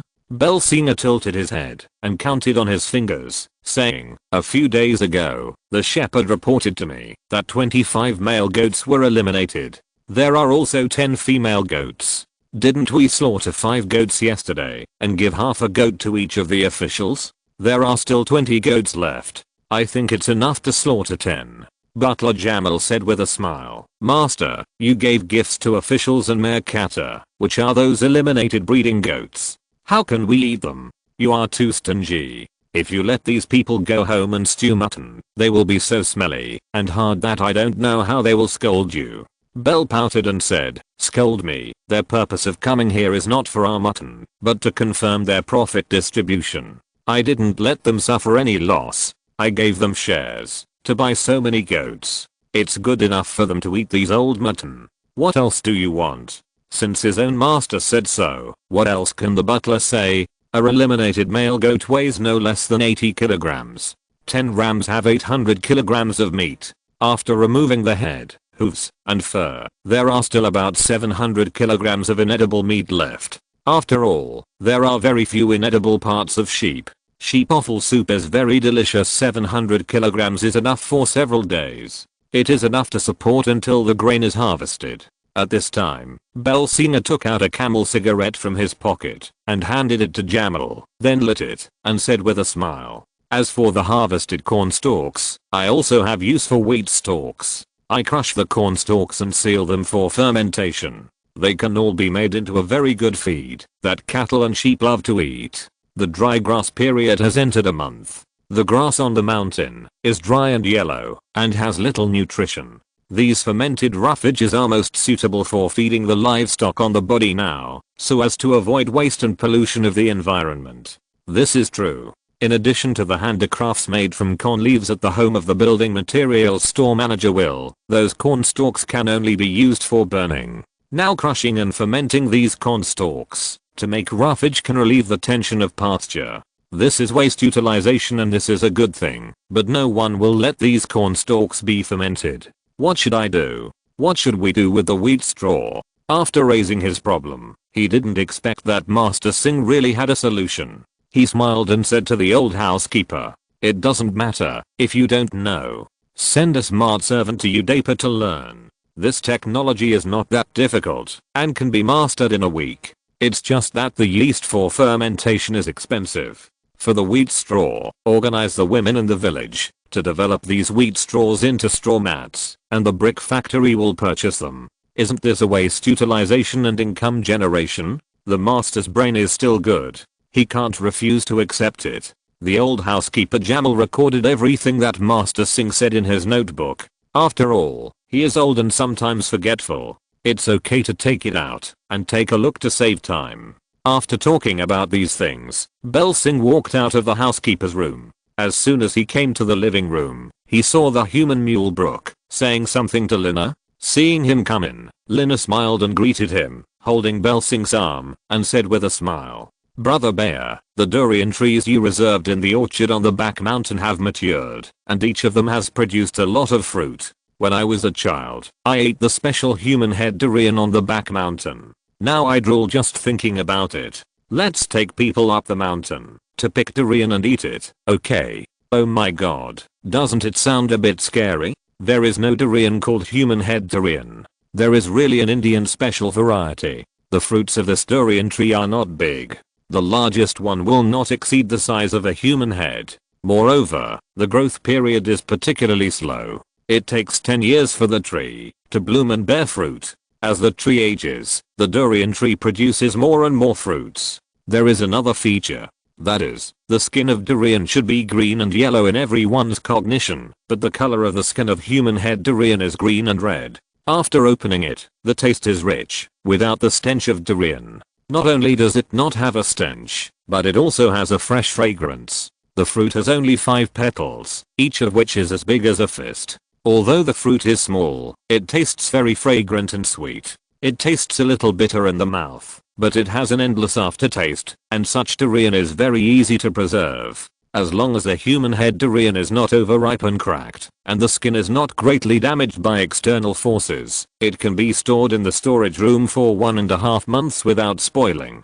There are only 5 such human head durians in the back mountain, and a few ordinary large durians, all of which have been preserved. Now the human head durian is ripe, and it is time to pick it. Not to mention Lina, even if she heard the name of the human head durian, she couldn't help drooling, and asked the human mule brook excitedly, "Really? The human head durian is ripe, so what are you waiting for? Hurry up and organize people to pick it in the mountains.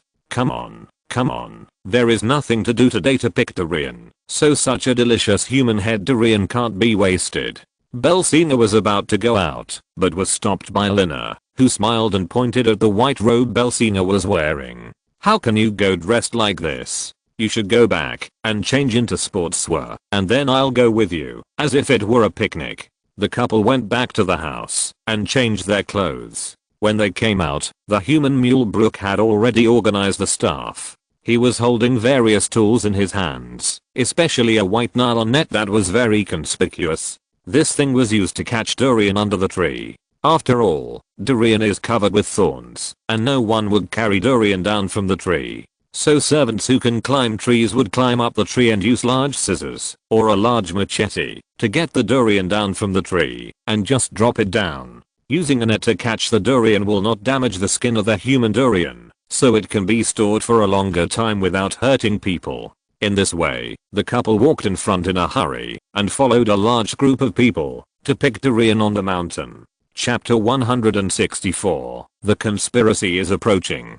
Just as Belsing and his wife were smiling and leading a large group of people up the mountain to pick durians, preparing to have a big meal in the evening, a conspiracy was brewing, which indirectly led to Belsing's killing spree. Although he eliminated the enemies hidden in the darkness, he also paid a heavy price, which indirectly led to Belsing's thorough understanding of the corrupt and incompetent government and police station. He made up his mind to take up arms and protect the fruits of his victory. What was this conspiracy? Everyone may remember that Belsing held a meeting when he built this stone road. It was to gather the nobles of the upper castes in several large villages around Talaga village, intending to let everyone raise funds. Together, they built a road out of the mountain, which would benefit every village. If you want to be rich, you must first build a road. This is something everyone knows. In addition, the Singh family is short of funds and plans to raise funds to build a road. Then there is a road, and everyone uses it together to develop the economy of their respective villages, so that they will gradually become richer and richer. But the leaders of those villages didn't want to do it, and they wanted to take advantage. You, the Singh family, are rich and powerful, so why don't you build the road yourself? Why do you want us to get involved? These people don't want to pay for the road construction, but also want to take advantage of the road construction for free, and use the road built by the Singh family at a huge cost for free. They want to be whores, and want to be a saint. How can they take all the benefits? What can Belsing do? So the 5 villages association ended in dissatisfaction, and finally led to Belsing setting a trap for these villages, to let these stingy landlords reap what they have sown. Aren't you not going to pay for the road construction? Okay, I don't need you. I will pay for the road construction myself. Don't leave when the time comes. Whoever wants to take this road must pay me the toll. Without money, even the king and the old man can't do anything. This is also the specific reason why Belsing wants to form a 10-person road protection team, and all the members of these road protection teams are young and strong. The people from both villages are all troublemakers. They like to fight, and are not afraid of anything. Now they join the road protection team. Don't you like to fight? If you are not afraid of anything, we will organize you into a road protection team, to collect tolls from those passers-by. Whoever dares to break in will be beaten. Anyway, fighting is a better way to play their specialty. This is equivalent to hiring some gangsters to intimidate those honest people to pay tolls. After all, gangsters have their own advantages. I thought that with a road protection team of 10 people, there is also the support of the police station in the town. The tolls on the road are not like a snowball, rolling bigger and bigger, increasing the income of the Singh family. Although the idea is good, Bell Singh underestimates those landlords. The history of the landlords in other villages is not much worse than that of the Bell Singh family. 100 years ago, they were also nobles. They are also high-ranking high-caste masters, who are in their teens, and can still let a 15-year-old kid ride on their necks and shit. Although these people suffered a loss, they would not resist. Other people are not so important. After all, 2 of the villages are enemies, and it is impossible for them to unite. But there is a troublemaker named high-caste, who is different. He is also a fearless person, and is used to being domineering in his own village. Moreover, his family is rich and powerful. After all, high-caste has 2 younger brothers who serve as government officials in other cities in Rajasthan. His son graduated from university and started a business in Udaipur. How many times more land does his family control than the Singh family? The number of villagers in the village is also several times that of Laga village. There are people and money. What can he do after suffering such a big loss? In the past, he wanted to find some trouble with Bell Singh who was building the road, but there was no place to start. Now the road is built. Seeing that this shortcut to Sinja town has been built and officially opened to traffic, every day is a huge profit. If he goes to Sinja town, he still needs to pay tolls to the Singh family. How could the hot-tempered high-caste swallow this? Being stepped on by a 15-year-old child, this middle-aged man would not be able to survive. Shame is another matter. The key is that high-caste has seen the monetary benefits of this road. Every day, it earns a lot of money. This is what really makes people jealous. Look at people like this. When you are asked to build a road, you are afraid of taking money, and then you want to take advantage without taking money. Now that the road has been built, you are jealous and want to take all the benefits. How can you justify this? Is this fair to others? This is simply a gangster mentality and a perverse theory, but high-caste is such a person. He doesn't want to suffer losses, but wants to take advantage. If you don't let him take advantage, he will find ways to figure you out and trip you up in secret. If your family does not make him afraid of high-caste, he will be ruthless to you and even dare to hire someone to kill your whole family. Seeing that this road earns a lot of money every day, the key is that this road will collect money every day for every day it exists, which is a long-term benefit. How can he not be jealous? In addition, the strength revealed by the Singh family is basically the same as that of the Joshi family. Of course, this does not count the combined power of the Shah family. High-caste believes that, as long as he can get through the relationship, he can first stabilize the officials in Sinja town and destroy the protective umbrella of the Bell Singh family. Then warn the Shah family not to meddle in other people's business. Will they ruin the future of their family because of a son-in-law? It will be easier to cut off the wings of the Singh family. It would be strange if a 15-year-old boy could play better than himself. High-caste is a person who can't stand loneliness and is impatient. He does it as soon as he thinks. When the Singh highway was about to be completed, high-caste ran to the homes of his 2 younger brothers.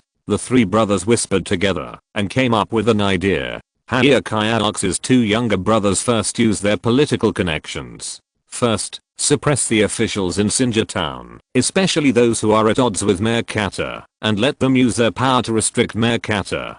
Then the police chief who was in cahoots with the Singh family was transferred away, and then Isak, who had a very strong background, was brought into this small town to gild himself. Because the time was short and Isak was here to gild himself, and because he was born in a wealthy family, he looked down on the local rich people in the countryside.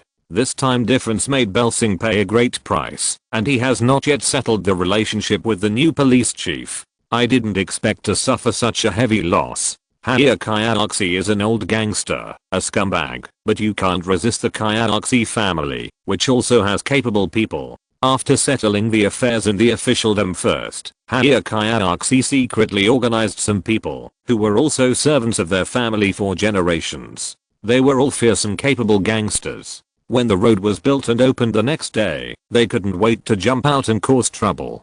Chapter 165. Losing the initiative. Early in the morning, when Belsina was still sleeping soundly in bed, the old gangster high-caste had already gotten up.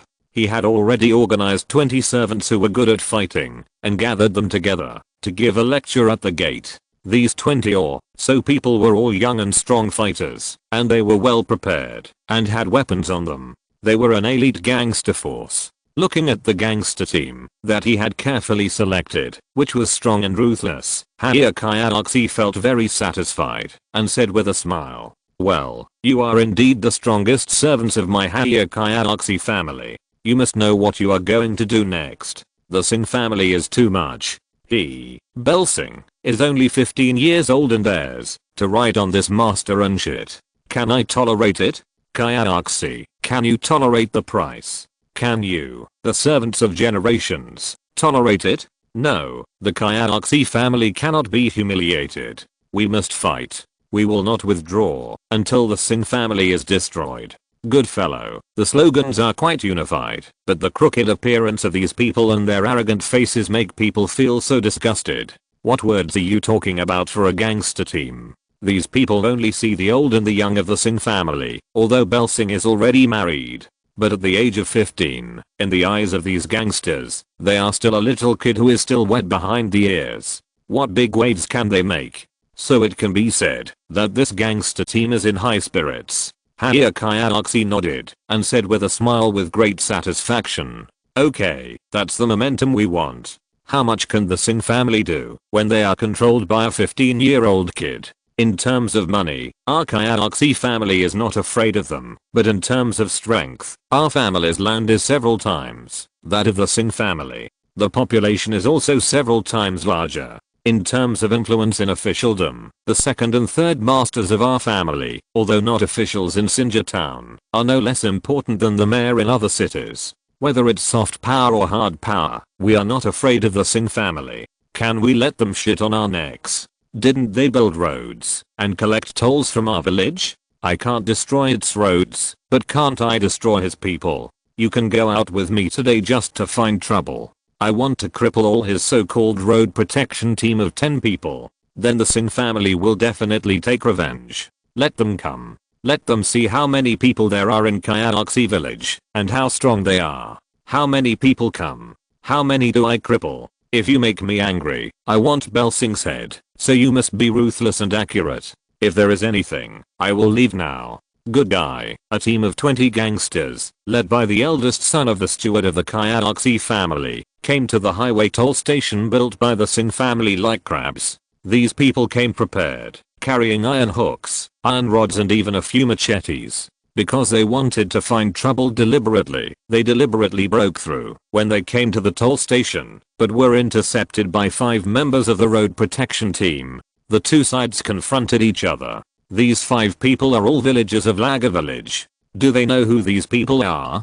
After all, they all live in the deep mountains in this area and have some connections with each other.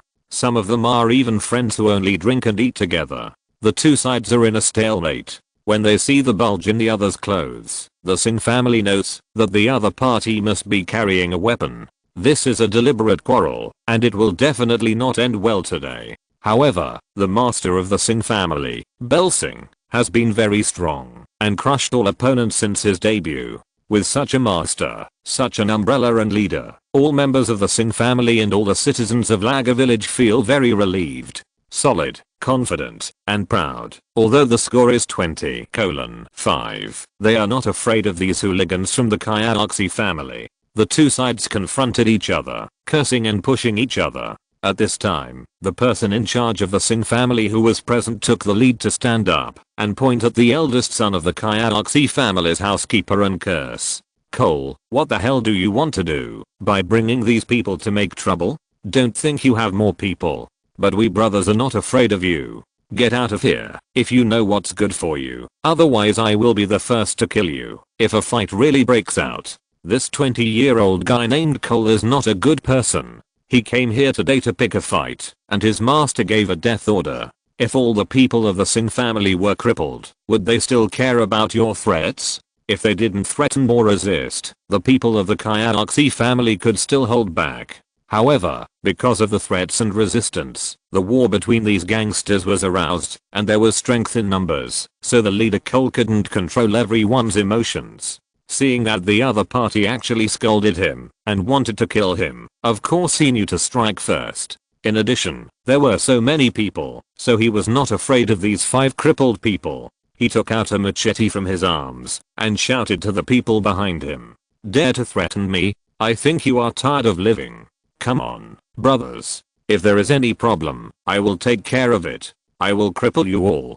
Don't let any of you escape." The moment the other party drew out the machete, the people of the Singh family knew that they were in trouble today. Usually, the gangsters from several villages would fight each other with fists and feet. They rarely used weapons. If they had weapons, it was not a fight but a war. It is said that mountain wolves and water thieves are naturally thieves. People in the mountains fight without regard for the consequences. They are so vicious that they even hit deadly places. Everyone knows everything.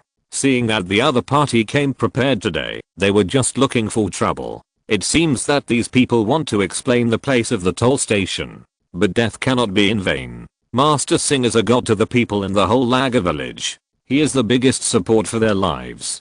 Seeing these people from the high-caste family take out weapons, even if they are fools, they know that the two families will definitely go to war. In order to prevent themselves from being beaten in a passive state, the leader of the Singh family took out his baton and rushed into the crowd to resist first. Then he yelled and cursed at a 16-year-old tall and thin young man behind him. "Kappa, you are still stupid. What are you doing? Run away quickly, go back to Laga village, and tell the master what happened here. Avenge us. Run quickly, don't look back even if you die, and be sure to inform Singh master of this news. We brothers will open the way for you." The other 3 older young men heard what the boss said, and they also took off their batons and rushed into the crowd with the boss. After a fierce fight and rush, it's not surprising that a passage was really created, allowing the young man named Kappa to rush out through this opening. Kayakayaksi saw someone breaking out of the encirclement. If he really ran away, would his master still spare him? Didn't this allow the Singh family to prepare in advance? While fighting with the leader of the other side, he waved a machete vigorously and cursed at the people around him. "You guys are all fools. Split 5 of you out and go chase that kid called Kappa. We must kill him and not let him return to Laga village, otherwise we will all be punished. So go quickly." If you're listening to this novel on a channel other than Fanfic World, it means they downloaded and uploaded it without effort. We cordially invite you to visit our channel, Mundo Fanfic Novelos. There you'll find the original version of this story and you can explore many other novels of various genres. We're waiting for you to immerse yourself in a world of incredible novels. Chapter 166, Break Out of the Siege. Whether it is a war or a fight, the number of people is a decisive factor. Although the batons held by the Singh family are made of hardwood, under normal circumstances, the machete cannot cut off a baton, but the baton is a blunt weapon after all. If it does not hit the vital parts of the human body, it cannot subdue others. But the machete is different. If it cuts a big hole in the body, even if it is not a fatal wound, the bleeding will still make the person lose combat effectiveness. In addition, the people of the high-caste family received a death order before they came to cripple the Singh family's road guard. As for whether crippling can kill people, these thugs don't care. If there is anything, the master will take care of it, and they will just let go and fight. This is fatal. Although the remaining 4 people of the Singh family knocked down 3 of the opponents, they were also chopped and covered in blood. 2 of them were fatally injured and died on the spot, and another had his right arm chopped off, causing coma. The worst was the captain of the Singh family's road guard, a young man named Parker, who was only 21 years old this year. Although he had a hot temper, he was loyal to the Singh family. The Parker family has been slaves of the Singh family for hundreds of years. They have a strong sense of identity and would rather die in battle than surrender like the high-caste family. Even though one of his left hands was cut off, he still fought bravely. In the chaos, He knocked down the leader of the high-caste family, the son of the housekeeper Cole high-caste. This angered Cole high-caste. Even when Parker lost his combat effectiveness, he still refused to give up and cruelly chopped off Parker's head. In other words, one of the 5 road guards of the Singh family ran back to report the news. 3 of the remaining 4 people were killed and 1 was seriously injured. The head of the team leader Parker was chopped off. Kappa ran back to report the news. 5 people from the high-caste family followed closely behind. To be honest, the running speed and endurance of the young man who grew up in the mountains are definitely not comparable to those of ordinary people, but the people of the high-caste family also live in the mountains. Both sides are equally matched. Although the toll station of the road guard team is only 1.5 kilometers away from the Laga Valley, it has several S-bends. The trees on both sides of the mountain were also very dense. Even if there was a gunfight at the toll booth, Laga Valley could not hear it. Both sides ran very fast, but they fought while running. Kappa, the young man, was also very brave. He was stabbed 7 times, but he swung the baton in his hand tightly and broke through. He ran all the way to 160 meters in Laga Valley, and the people of high-caste family had to give up the chase. Laga Valley is the base camp of the Singh family. If these fools suddenly broke in, they would be chopped into meat sauce. Although these gangsters fought desperately, they also cherished their lives and were afraid of death. Seeing Kappa stumbled to the entrance of Laga Valley, these people looked at each other. They discussed breathlessly and then collectively decided to return. If the Singh family rushed out now, they would not be able to resist. This young man named Kappa was stabbed 7 times and was seriously injured, but he still insisted on running forward. He stumbled and fell several times at the entrance of the valley. When he looked back and saw that he didn't see the pursuers, he breathed a sigh of relief, got up from the ground with difficulty, and then stumbled to the Laga Valley. As soon as he entered the valley, the fields that were usually very busy were empty. In order to seek revenge, Kappa gritted his teeth and moved into the village little by little. However, when he knocked on the door of the first house at the entrance of the village, there was no response. Where are all the people? Kappa was stabbed 7 times and was bleeding too much. He was getting more and more confused. It was too late to find anyone.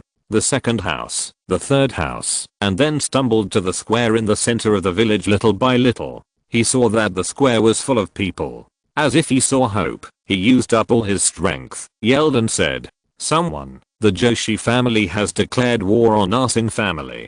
Go and tell the master that the Joshi family has declared war." After using up all his remaining strength and shouting this sentence, Kappa could no longer hold on and fell to the ground and fainted. The smell of blood attracted the wandering dogs in the village to surround him. Just now, all the adults and children in the village were gathered by Jamal. Everyone was discussing the harvest of crops in the square in the center of the village, and the crowd was surrounded by 3 layers inside and outside. In order not to miss any instructions, everyone faced Jamal and listened to the requirements set by Master Singh. Originally, everyone was very happy to hear that 10 goats would be slaughtered to improve the food for the villagers who were harvesting crops. Everyone was also talking about it, but at this time, suddenly behind them, there was a hoarse shout. Everyone was startled, and some young children were even scared to tears. Everyone tilted their heads like robots and looked back. Kappa, who was surrounded by local dogs and fell unconscious, was covered in blood. Although fighting was commonplace for people in the mountains, everyone restrained themselves and would not hit each other in the fatal places. And it was the first time that I saw a bloody person like this. The timid ones even screamed in fear. Seeing the chaos and the shouts, the old housekeeper Jamal frowned. He separated the crowd and came to the unconscious Kappa. He first checked his breath and called for help if he was still breathing. "Go home and get water and bandages." Kappa's father, "Come here quickly. Your son is injured." At this time, a skinny farmer in his 40s squeezed through the crowd. He was dark, but his eyes were particularly smart. This man was Kappa's father, one of the few wealthy people in the Laga Valley. Seeing his son lying on the ground with multiple knife wounds, if it were an ordinary person, he would definitely faint. But old Kappa didn't show any fear. He just frowned with a serious expression and squatted on the ground to look at his son's injuries. Although the injury was serious, none of the knife wounds hit the vital parts. It was just excessive blood loss, coupled with the fatigue of long distance running. After seeing his relatives, his spirit suddenly relaxed, and he fainted completely. After wrapping the wound, and stopping the bleeding, and resting for 2 months, he was still a lively young man. He was not dead. At this time, the old butler Jamal stood up, and asked the crowd around him. I was speaking in the center of the crowd just now, so I didn't hear a word of what Kappa said before he fainted. Who of you heard it clearly? Tell me what the young man shouted. At this time, the men who were not outside the crowd looked at each other, and saw the anger in each other's eyes, and then one of them raised his hand and said, "Old butler, I heard it clearly. I was afraid that the last sentence you said before fainting was that the Joshi family had started a war.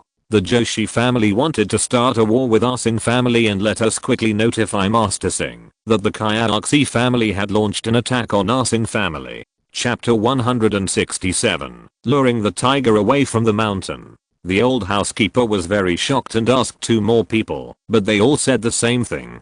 This is troublesome. The old housekeeper knows the seriousness of the situation. They are all villagers living in the mountains, and fighting between villages often occurs. In fact, they are all trivial matters, such as the problem of water for irrigation during the dry season. There was a village that was beaten to a pulp and many people died, but it is really rare to launch an attack without reason like this. This proves that the Kayalaxi family has made full preparations and paid the price to prepare for a full-scale war with the Singh family. Moreover, the other party has already taken action first. As the saying goes, the first to strike is the strongest, and the last to strike will suffer. Now they have lost the initiative. If no clear deployment and resistance are made now, then the Singh family will suffer a great loss. The old and cunning Jamal housekeeper certainly knows how serious the situation is. After telling old Kappa to treat his son, he hurried to the castle on the mountain. When the old butler ran back to the castle panting, he asked the servants, and found out that Master Singh, along with Lady Lina and the human mule Brook, had been walking up the mountain to pick the human head durian for more than half an hour.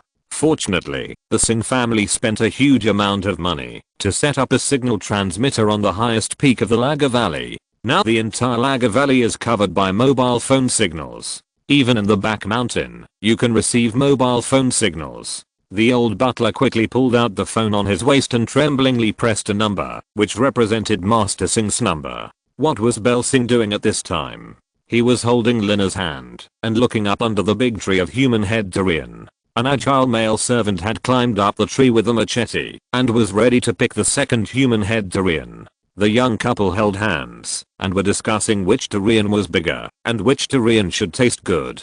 Unexpectedly, the phone rang.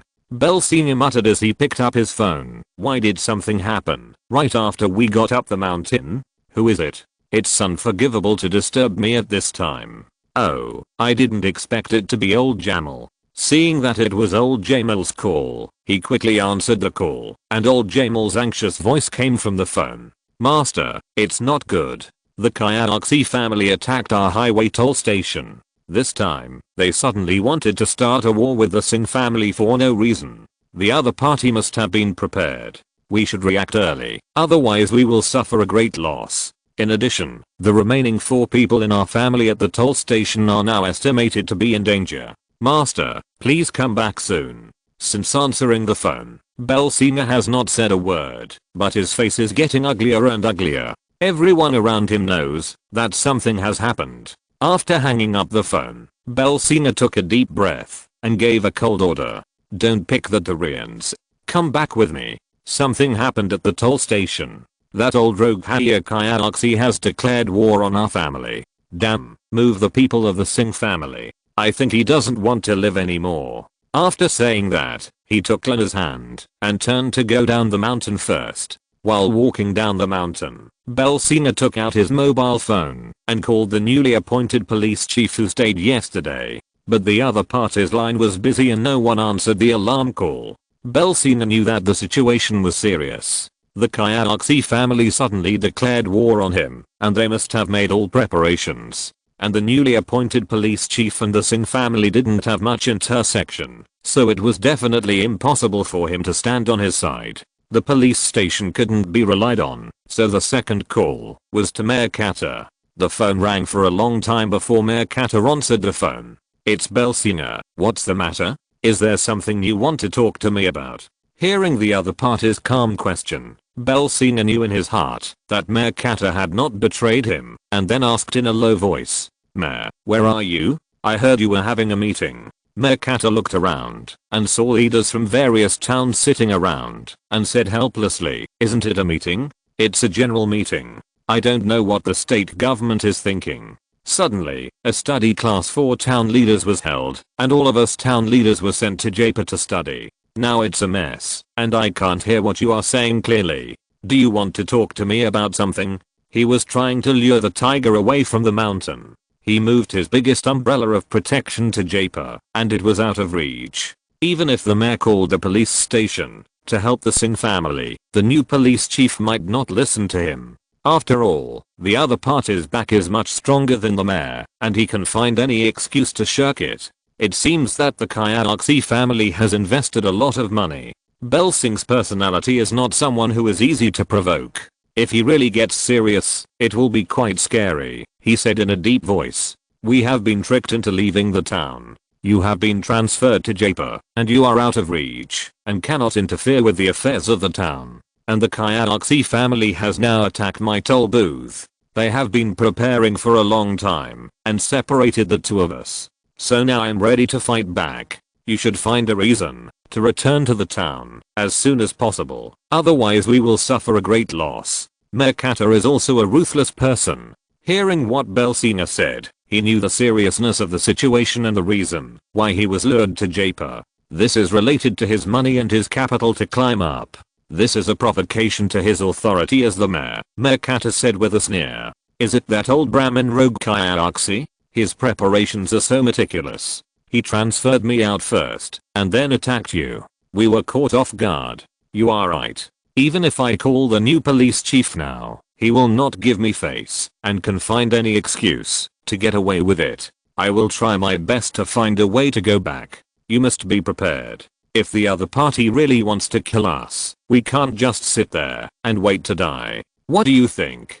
Do you have enough manpower?" Belsinger said with a smile as he walked down the mountain. "No one in the entire Laga village is a coward. Since the other party wants to play, let's play a big one. The high-caste family has a lot of resources in their hands, not only land, but also cash reserves. I have been eyeing such a large piece of land in high-caste village for a long time. This time the other party suddenly declared a war, which is an opportunity for us. If the other party wants to die, I will grant his wish. At that time, we will split the profits 40% and 60%, but this time there will be a lot of deaths, so you will have to settle the official matters. That's more like it. That's more worthy of being my ally. Only 15 years old and so ruthless. That's more satisfying," Magnate said with a laugh. "A few deaths, what's the big deal? There's no year when there are fewer deaths in armed conflicts over water sources during the dry season. Maybe you haven't heard that at the end of this year's dry season, 4 villages west of the town had armed conflicts over water sources. 12 people died, and countless others were injured. The state government and Congress can't do anything about it, so how can a small town mayor like me do it? As long as hundreds of people don't die, there's nothing to worry about. Go ahead and do it. Destroying the high-caste family is equivalent to establishing the prestige of the Singh family. Whether you can take the top spot among the comrades in Sinja town depends on this time. Go ahead and do it boldly. I'll take responsibility for anything." Chapter 168. Mobilizing manpower to start war. Yes, there are always people who die in rural India. We said last time that the illiteracy rate in India is quite high. During the census, there are many black households, especially in remote rural areas. 2 out of 10 people have household registration. It is already good. If you really want to check one by one, India's population has long been the first in the world. These black households have no records and no culture. There are many reasons for this result. The important point is that they are in remote villages in India. They are all controlled by the noble masters of the upper castes. 80% of the population in a village are slaves of the upper castes. In addition, India imposes more taxes on farmers. In order to ensure that their wealth is not lost, the masters of the upper castes will conceal the population from the government. In this way, a large amount of tax can be saved, and these people can be controlled to cultivate land for themselves. These noble masters can also maintain their luxurious life. Therefore, there are not a few people who conceal the population in rural India. These people died in vain and there is no place to check. Even 30% of the population in the Lagar Valley are unregistered, that is, people without household registration. The Indian authorities cannot find such people at all. For example, the high-caste family has attracted 70% of the population. Even if 60% of the people in their village are wiped out, the Indian authorities have no evidence, because these people do not exist in the official Indian registration form. If such people die, it will be in vain. That is why Mayor Kata is so calm, and says that there is no problem with hundreds of casualties. This is an opportunity. How could Bel Singh give up the opportunity to swallow up the high-caste family? That is a huge fortune. Now every subsidiary of the Singh family is profitable. But the accumulation of wealth is too slow. What should I do if I don't have enough money? Robbing is the most labor-saving and time-saving way. Since your high-caste family took the lead in provoking, don't blame me for being rude. It is not difficult to deal with high-caste, the old rogue.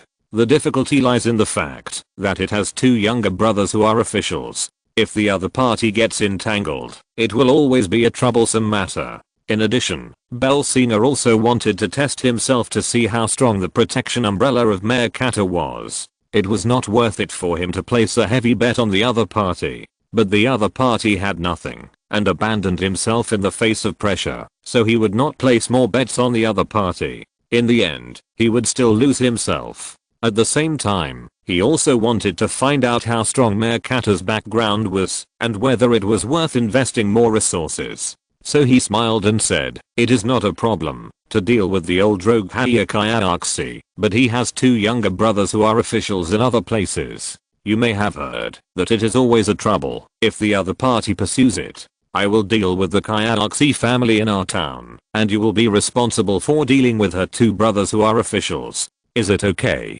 Mayor Kata knew the meaning of Bel Singh's words, and he didn't care that Bel Singh used this method to test his bottom line and background. If he didn't take out the real thing, Bel Singh, the little fox, would definitely not bet on himself. This is also an opportunity, isn't it? Let Singh see his deep strength, and let the allies of both sides have more confidence and invest more, which is also good for him. With more cash support, I can climb higher, right? So Mayor Kata's eyes sparkled, and he laughed and said, "I'm very satisfied with the details of the operation you mentioned.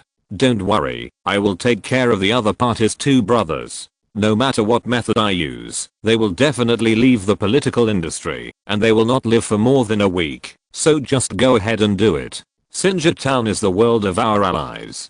Do you understand that?" He understood it too well. This little loach can finally leap over the dragon gate and become a hegemon. He officially showed his fangs to the so-called high-caste landlords in Sinja town.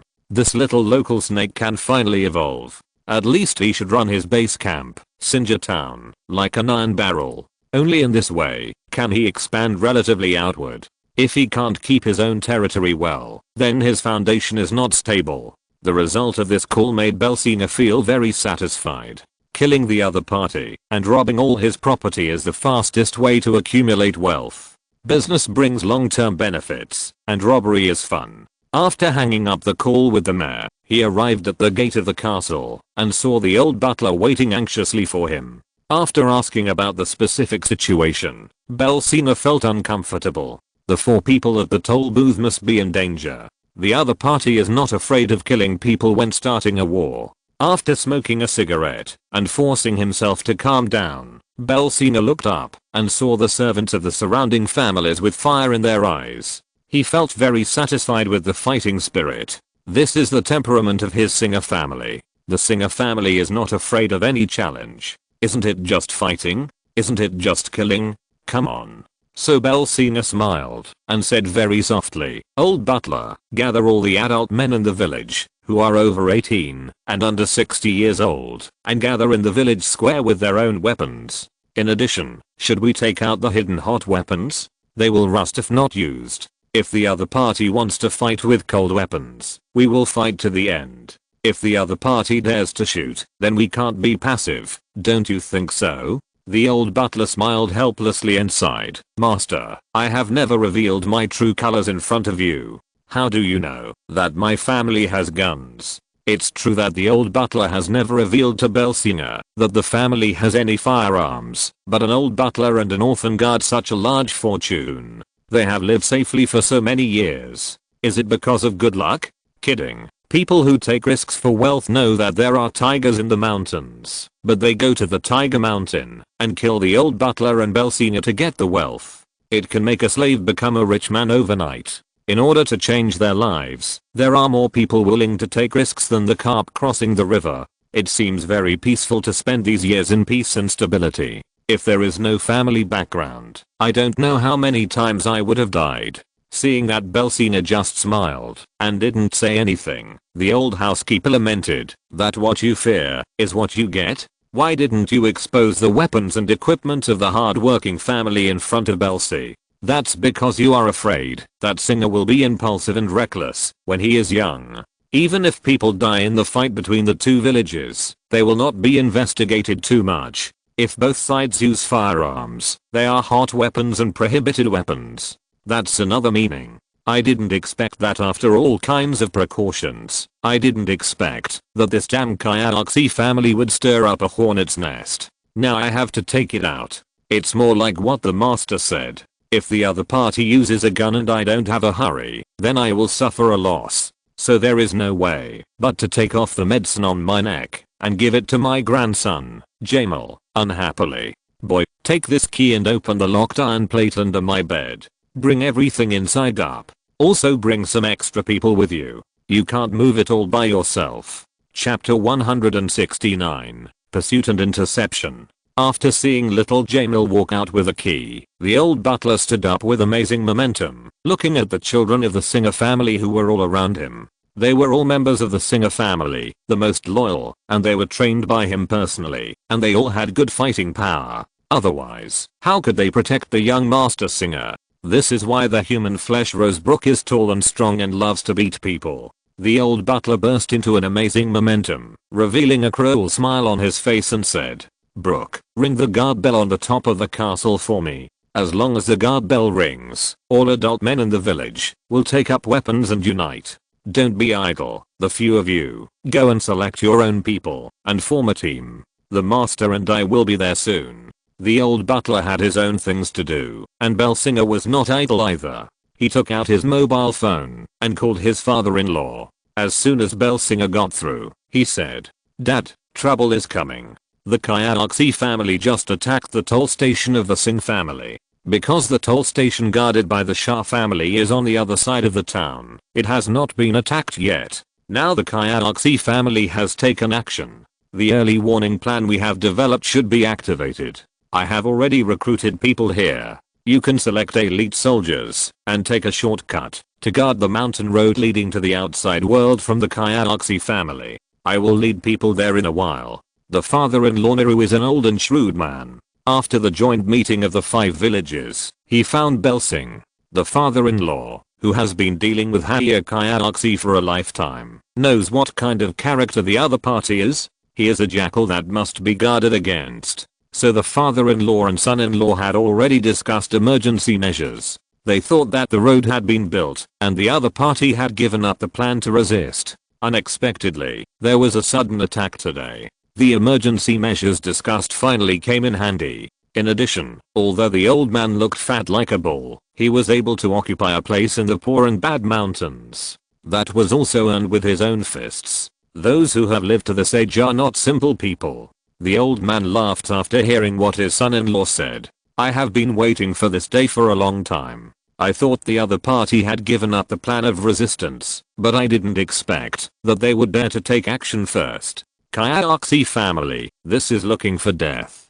Don't worry, I will immediately recruit people to support you. In addition, Singer, based on my understanding of your character, you will never let it go. Do you want to destroy the Kyaoxi family? I can't help for nothing. How to distribute the benefits. Look at everyone who doesn't get up early without profit. So what if the two parties are in-laws? Brothers have to settle accounts clearly. The father-in-law can't help for nothing, so Belsinger said with a smile. I have contacted the mayor of Qatar. He will handle all the official matters. The income will be divided into 40% and 60%, and I will give you 20%. What do you think of the ratio of 442? If you have hair, you are not bald. The son-in-law is in trouble and helps for nothing, and you have to push it up. What's more, 20% of the income is already good, which makes the old man very satisfied and laughs. Okay, I'm very satisfied with this ratio.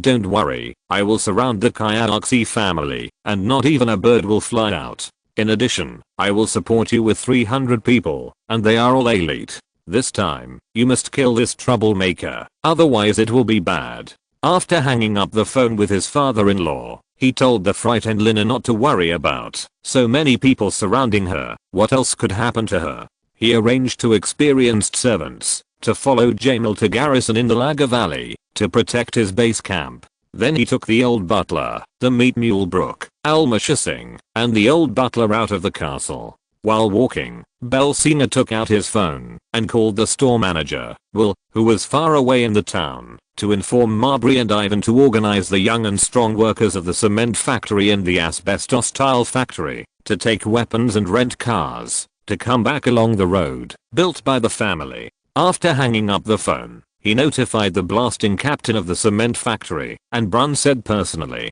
bring a few boxes of high explosives and members of the blasting team, and follow Marbury. The entire Singh family was shocked and prepared. When they arrived at the central square, all the adult men in the Raga Valley gathered. Everyone took off the traditional Indian robes and put on more convenient clothes. Everyone had a machete hanging around their waists, and some people also had a small cloth bag on their waists, which contained bandages or some hemostatic powder. A rough look showed that there were more than 300 people, which was the result of all the adult men participating, but the base camp could not be left unattended. So looking at the excited soldiers of Raga village, Belsing said passionately, everyone knows what happened. That's right, that troublemaker high-caste didn't get any advantage from us. Seeing that we built the road, he actually wanted to mess it up and declare war on our Singh family. As long as they destroy me, then Singh Industries and the roads we have built at great expense will all become the spoils of the Joshi family.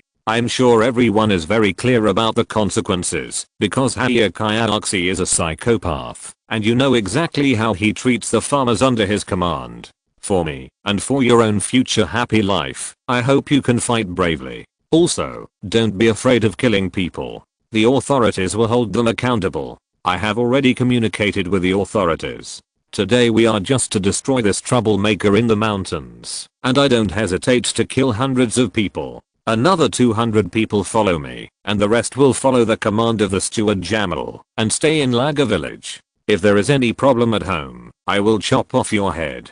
Do you understand? I understand. How can I not understand? This is to let these people guard the old home, so everyone consciously divided into two groups, each group of more than 100 people. Among them, there are dozens of elderly people in their 40s and 50s, and the rest are young and strong men. After the team was divided into two parts, little Jamal and several other people carried two large boxes and ran down from above. There was a lock on the box. The old Jamal housekeeper opened the box in public. When everyone saw the things in the box, they gasped. They caught up with the arsenal. There were 10 AK-47s alone, and they were all well preserved. There was a layer of shiny gun oil on them. It seems that the old housekeeper is very experienced in preserving these weapons. There are also 50 pistols of various models and different origins, 20 melon grenades, and a Browning light machine gun. The rest are some old weapons. I even saw American-made gear and rifles and other products of World War II.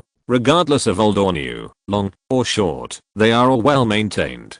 The other two boxes are full of yellow-orange bullets. These weapons are the capital that the old butler has been able to live with young Belsinger in peace until now. Singer is young and ignorant, and there is no telling when the old butler will not deal with 10 or 8 people who want to kidnap Belsinger and fight against the Singer family. In addition, the servants of the Singer family, which one can't shoot, which one has kung fu. It's just that Belsinger doesn't know.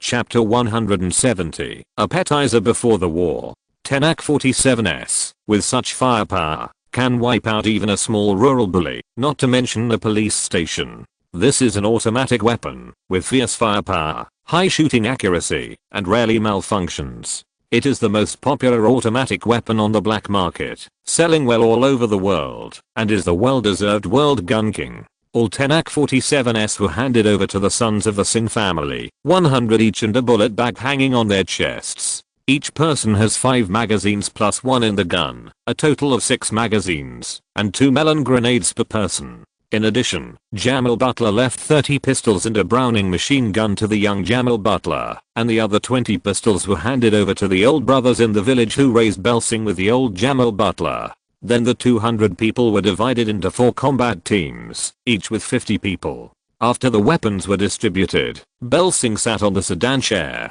The mighty army ran out of the Lagar Valley. The newly invested iron gate at the entrance of the Agar Valley was slammed shut. The city wall was also full of people with live ammunition. A gun was placed at the city gate. As long as the Lagar Valley and the entrance position were not lost, no one could threaten the villagers in the village. 4 action teams of 200 people at the entrance acted separately, and another team rushed to the toll station 1.5 kilometers away.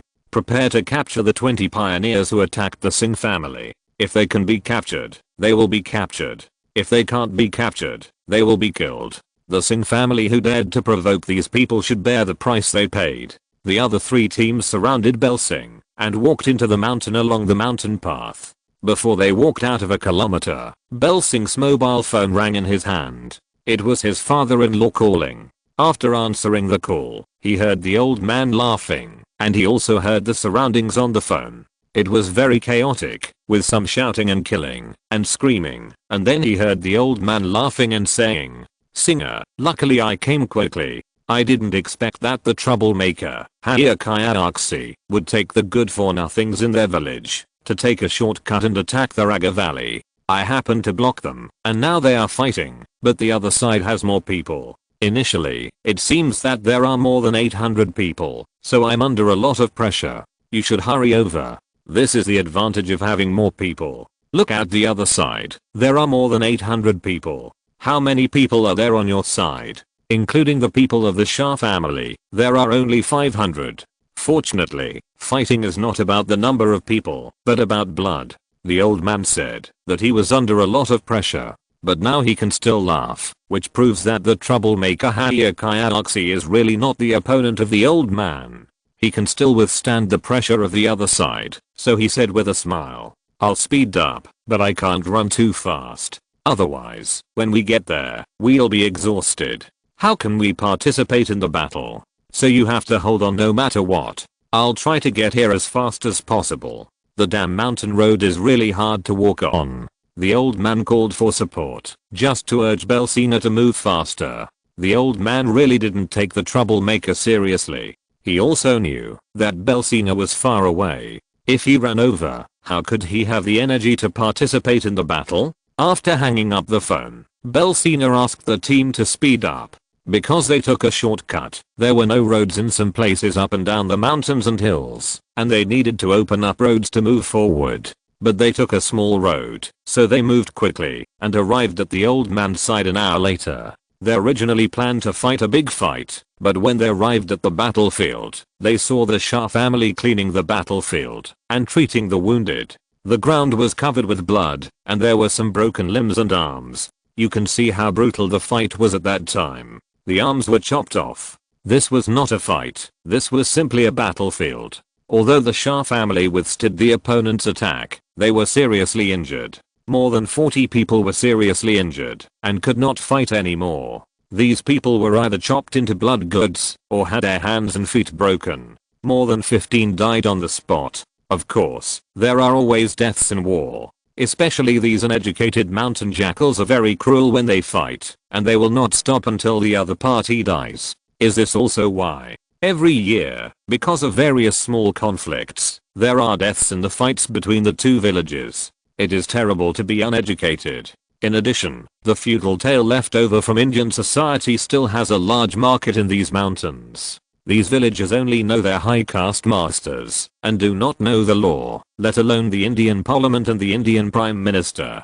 Talking to them about the law is like playing the lute to a cow. Only the knife in their hands can make them surrender. At this time, the Singh family rushed out of the forest, which scared the Shah family who were cleaning the battlefield. They thought that the shit stick was coming from behind. Seeing that it was the Singh family that rushed out breathlessly, the people of the Shah family were relieved. Especially seeing Master Singh sitting on the sedan chair and feeling extremely comfortable. The old man, the eldest brother-in-law and some other brothers were very dissatisfied. We fought to the death here, but you enjoyed it so much, sitting on a sedan chair and being carried here. But now is an extraordinary period, and such small conflicts are not conflicts. After the two sides met, Bel Singh frowned and asked. His father-in-law said, "Dad, have you seen the culprit, high-caste? No prisoners were captured. Where is high-caste? Isn't he still in high-caste village?" The old man also knew what Singh meant, nodded and said, "I didn't see the damn guy high-caste, but I caught the other side's housekeeper's youngest son.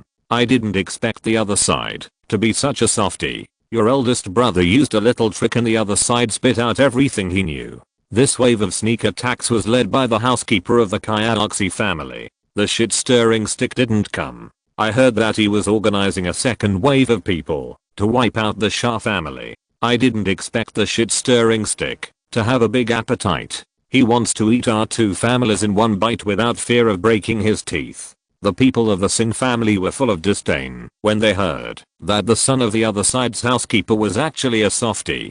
To be honest, it is impossible for the Singh family to be captured. Even if they are injured and can't move, they will choose to bite their tongues to commit suicide at the first time. This is also the reason why the Singh family is so united. Otherwise, an old housekeeper can lead an orphan to grow up so freely and live to this day. It's good that the other party didn't run away. If Hayakayaxi was a cautious person, he would not choose to go to war with two families at the same time. It seems that the other party is arrogant. The more confident and arrogant the better, as long as he doesn't run away. If Hayakayaxi really ran away, that would be terrible. Looking at the chaotic hillside, Belsina frowned and said, "Dad, didn't you bring the family doctor here? There are so many seriously injured. If they are not treated, they will definitely die from excessive bleeding. If not, I will give you a few." It is a bit exaggerated to say that they are doctors. They are just some people who are more experienced in bandaging wounds.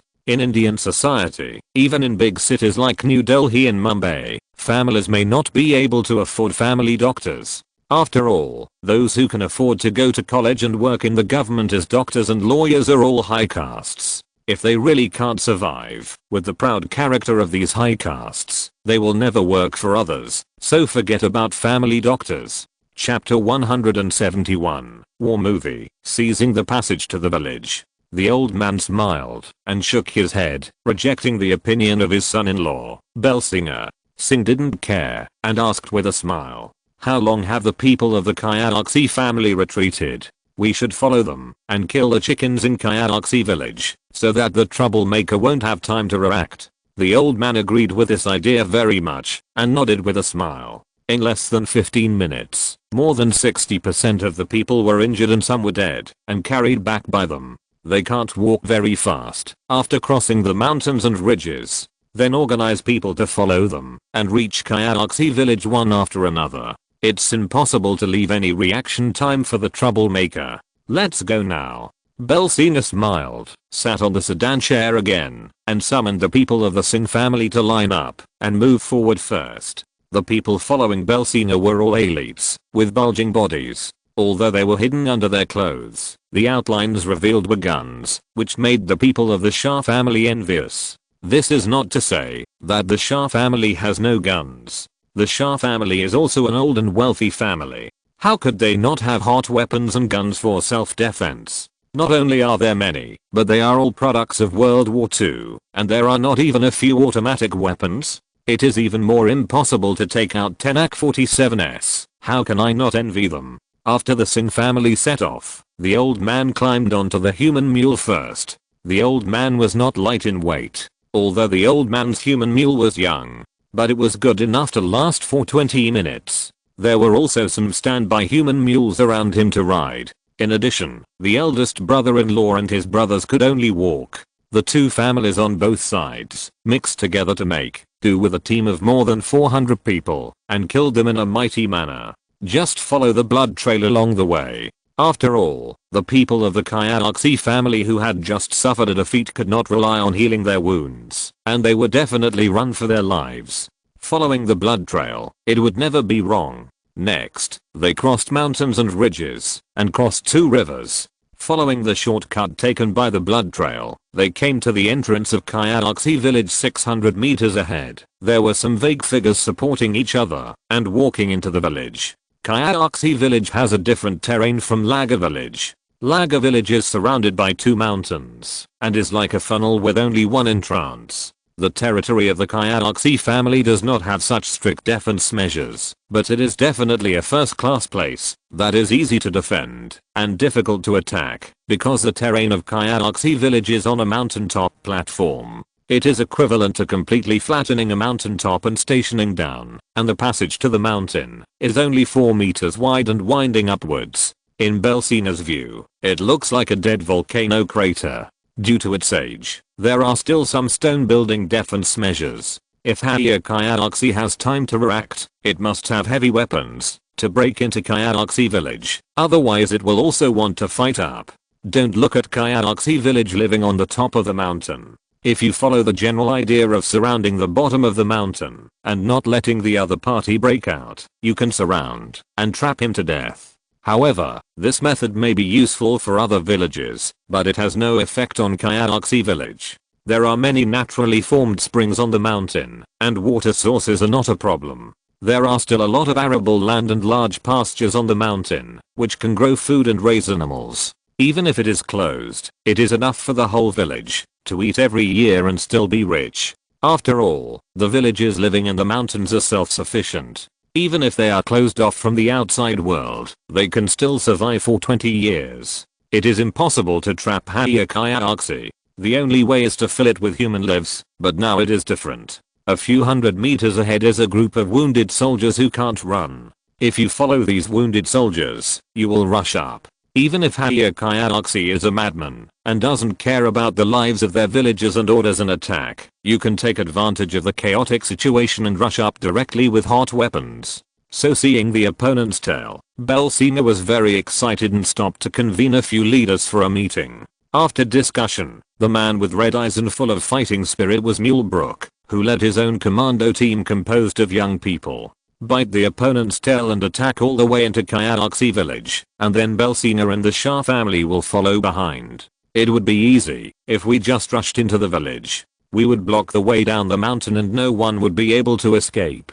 Then we would be trapped in a jar. If the other party surrendered, it would be easy. If the other party did not surrender, we would slaughter high-caste village and kill the madman high-caste. If we kill the entire high-caste family, all the assets accumulated by their family for 100 years would become spoils of war. After discussing the offensive strategy, Human Rosbrook and 3 other servants of the Singh family holding AK-47s followed the injured team to make a retreat. As long as the other party did not use firearms, they would not open fire, so the young and strong Laga villagers holding machetes were surrounding them in front and behind. Running all the way, biting the other party's tail, and seeing that they were all wounded soldiers supporting each other, and climbing up the mountain, Human Rosbrook was so excited. This is a credit. I can get it by raising my hand. He drew out the machete from his waist, and shouted with a laugh. Brothers, follow me, bite the opponent's tail, and keep killing. The greatest credit belongs to us. Kill them. This shout was cheered by all the team members, but to the wounded soldiers of the high-caste family who were supporting each other to climb up the mountain, such a voice sounded like the voice of the devil. Looking back, the good guys were scared to death, and saw the tall and strong meat Mulebrook coming up with people to kill. Everyone lives in the mountains. They can't see him when they look down, but they can see him when they look up. The human flesh Rosbrook of the Singh family is the synonym of street fighter. There is no opponent nearby, and he is as fierce as a tiger, so the human flesh Mulebrook has a title of tiger in front of outsiders. Now the tiger is coming with people to kill. It's so sudden, and all of our side are wounded. There is only one way to fight. Run. Run along the passage to the mountain, and enter the village to survive. If the tiger Brook is caught, he will have his head chopped off. Who wants to die? Facing the threat of death, everyone burst out all their potential, and no longer support each other, and climb up with their hands and feet. But these people are wounded after all. They all had knife wounds on their bodies, and it was good enough that they could run back alive. After such a shock, they burst out all their potential. But it could only last for a short time. In addition, the new forces of the Singh family behind them were all composed of young people, and they had only strength left in their bodies. The two sides could tell who was stronger and who was weaker. Bel Singh issued an order at the beginning of the war to destroy the Kayalaxi family and even planned to kill hundreds of people. The Singh family received this order, which was equivalent to getting a gold medal of immunity from death. The more they killed, the more they earned, and the more awards they got. As for whether to be shot as a murderer, it was not within their consideration. Master Singh would not deceive anyone, but the villagers of Laga village, because they were all slaves of the Singh family for generations. They were serious people. Brook, the human flesh LUO, took the lead in rushing into the crowd, slashing left and right, wielding a scimitar vigorously, and the people following behind him were not to be outdone. Just like the ancient wars attacking cities, the siege was as bloody and violent, and the wounded soldiers were chopped upside down. Run up on their corpses, and in the blink of an eye you will reach the first gentle slope.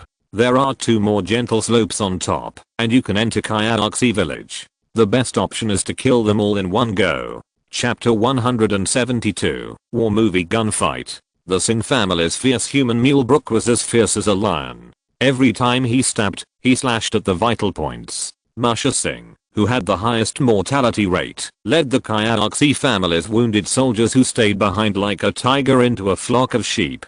Bel Singh led people to cheer and jump up and down excitedly. He didn't expect the human mule Brook to be so brave. No wonder he likes to beat people so much. This is because the humanoid monster was arranged by the old housekeeper to be by his side. It really makes sense. With him, who can touch his hair? The old housekeeper's thoroughness has a special meaning. Bel Singh was very happy and excited to see the smooth progress of the front line. But everyone must ask that Haya Kayalaxi arranged 3 groups of people at the beginning of the war. The first wave attacked the toll station of the highway and settled the toll team of the Singh family first. This was an inducement to the war. The second wave of people attacked the Shah family, who had already been prepared.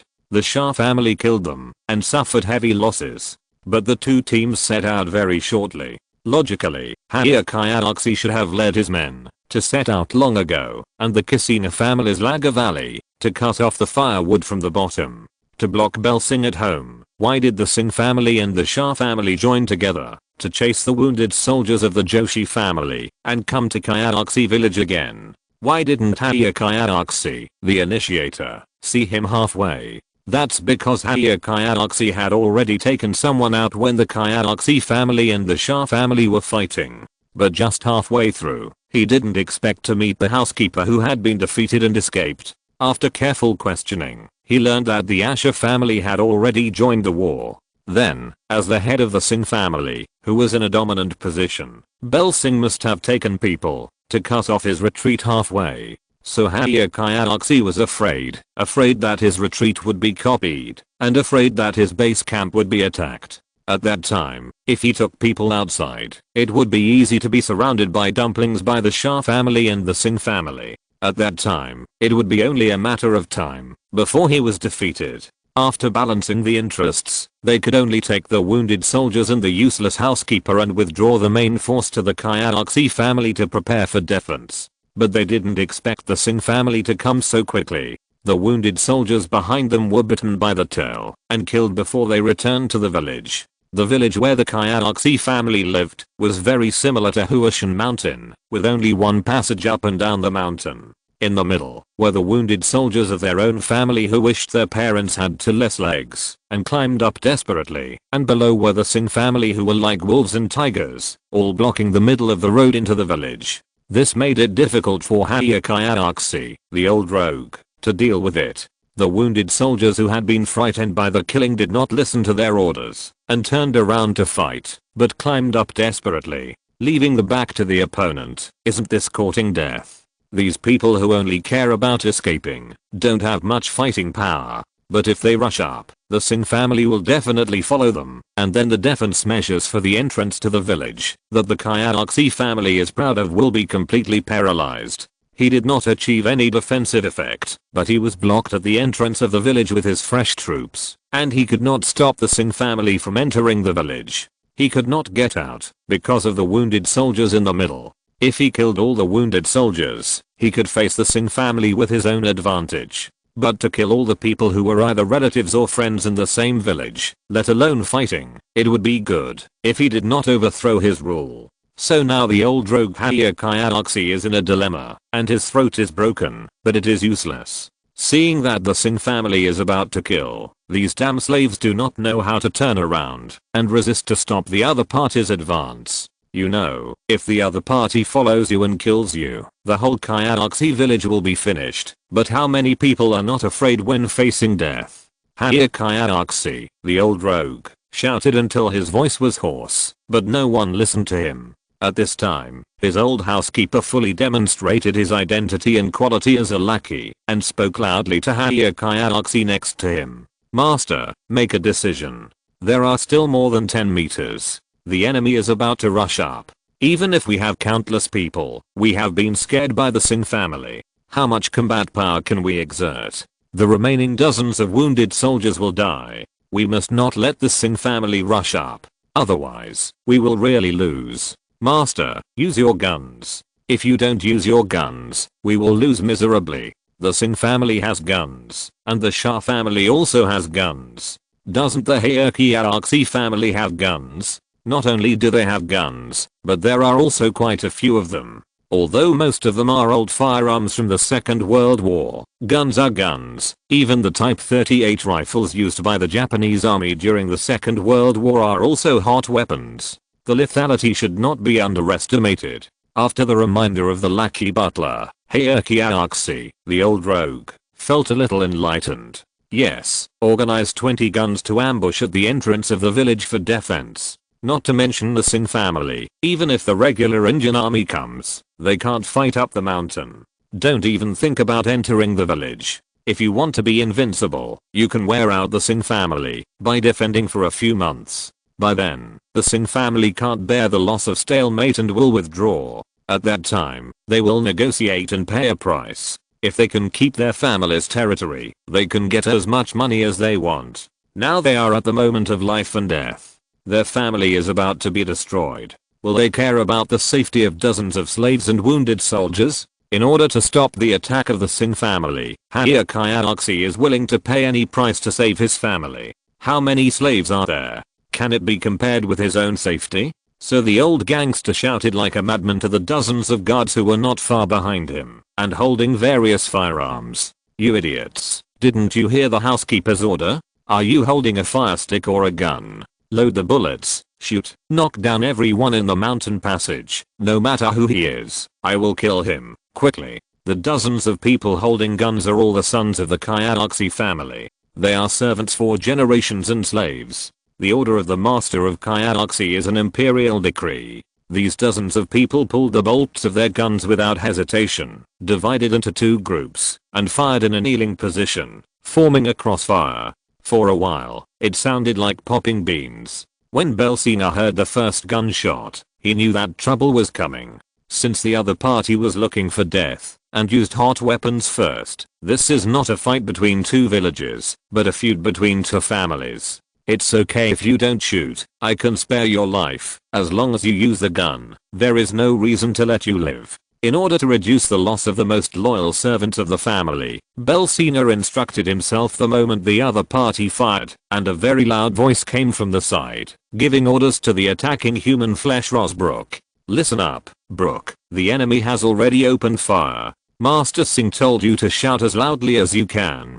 To reduce casualties, use hand grenades to clear the way first. Quickly, or you will be within the enemy's firepower coverage. If you're listening to this novel on a channel other than Fanfic World, it means they downloaded and uploaded it without effort. We cordially invite you to visit our channel, Mundo Fanfic Novelos. There you'll find the original version of this story and you can explore many other novels of various genres. We're waiting for you to immerse yourself in a world of incredible novels. Chapter 173, War Movie. Arson enters the village. The moment the gunshot was heard at the entrance of Kayalaxi village, Brooke, the human mule who had entered a frenzy and roared continuously, was stunned. He instantly understood what was going on, chopped off the head of the person in front of him, and waved his bloody scimitar to shout to the people of the Near family behind him. The other side is shooting. The other side is shooting. All of you get down, brothers with AK-47s. Fire.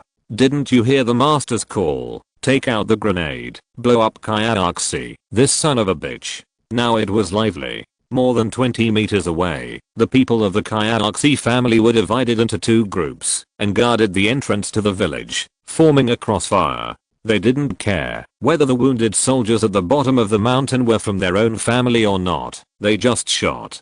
Due to the angle of the mountain, no one from the Belsina family was injured. Instead, the wounded soldiers of the Kayalaxi family were knocked down. The short 20-meter distance was full of blood, and the sound of wailing and cursing resounded everywhere.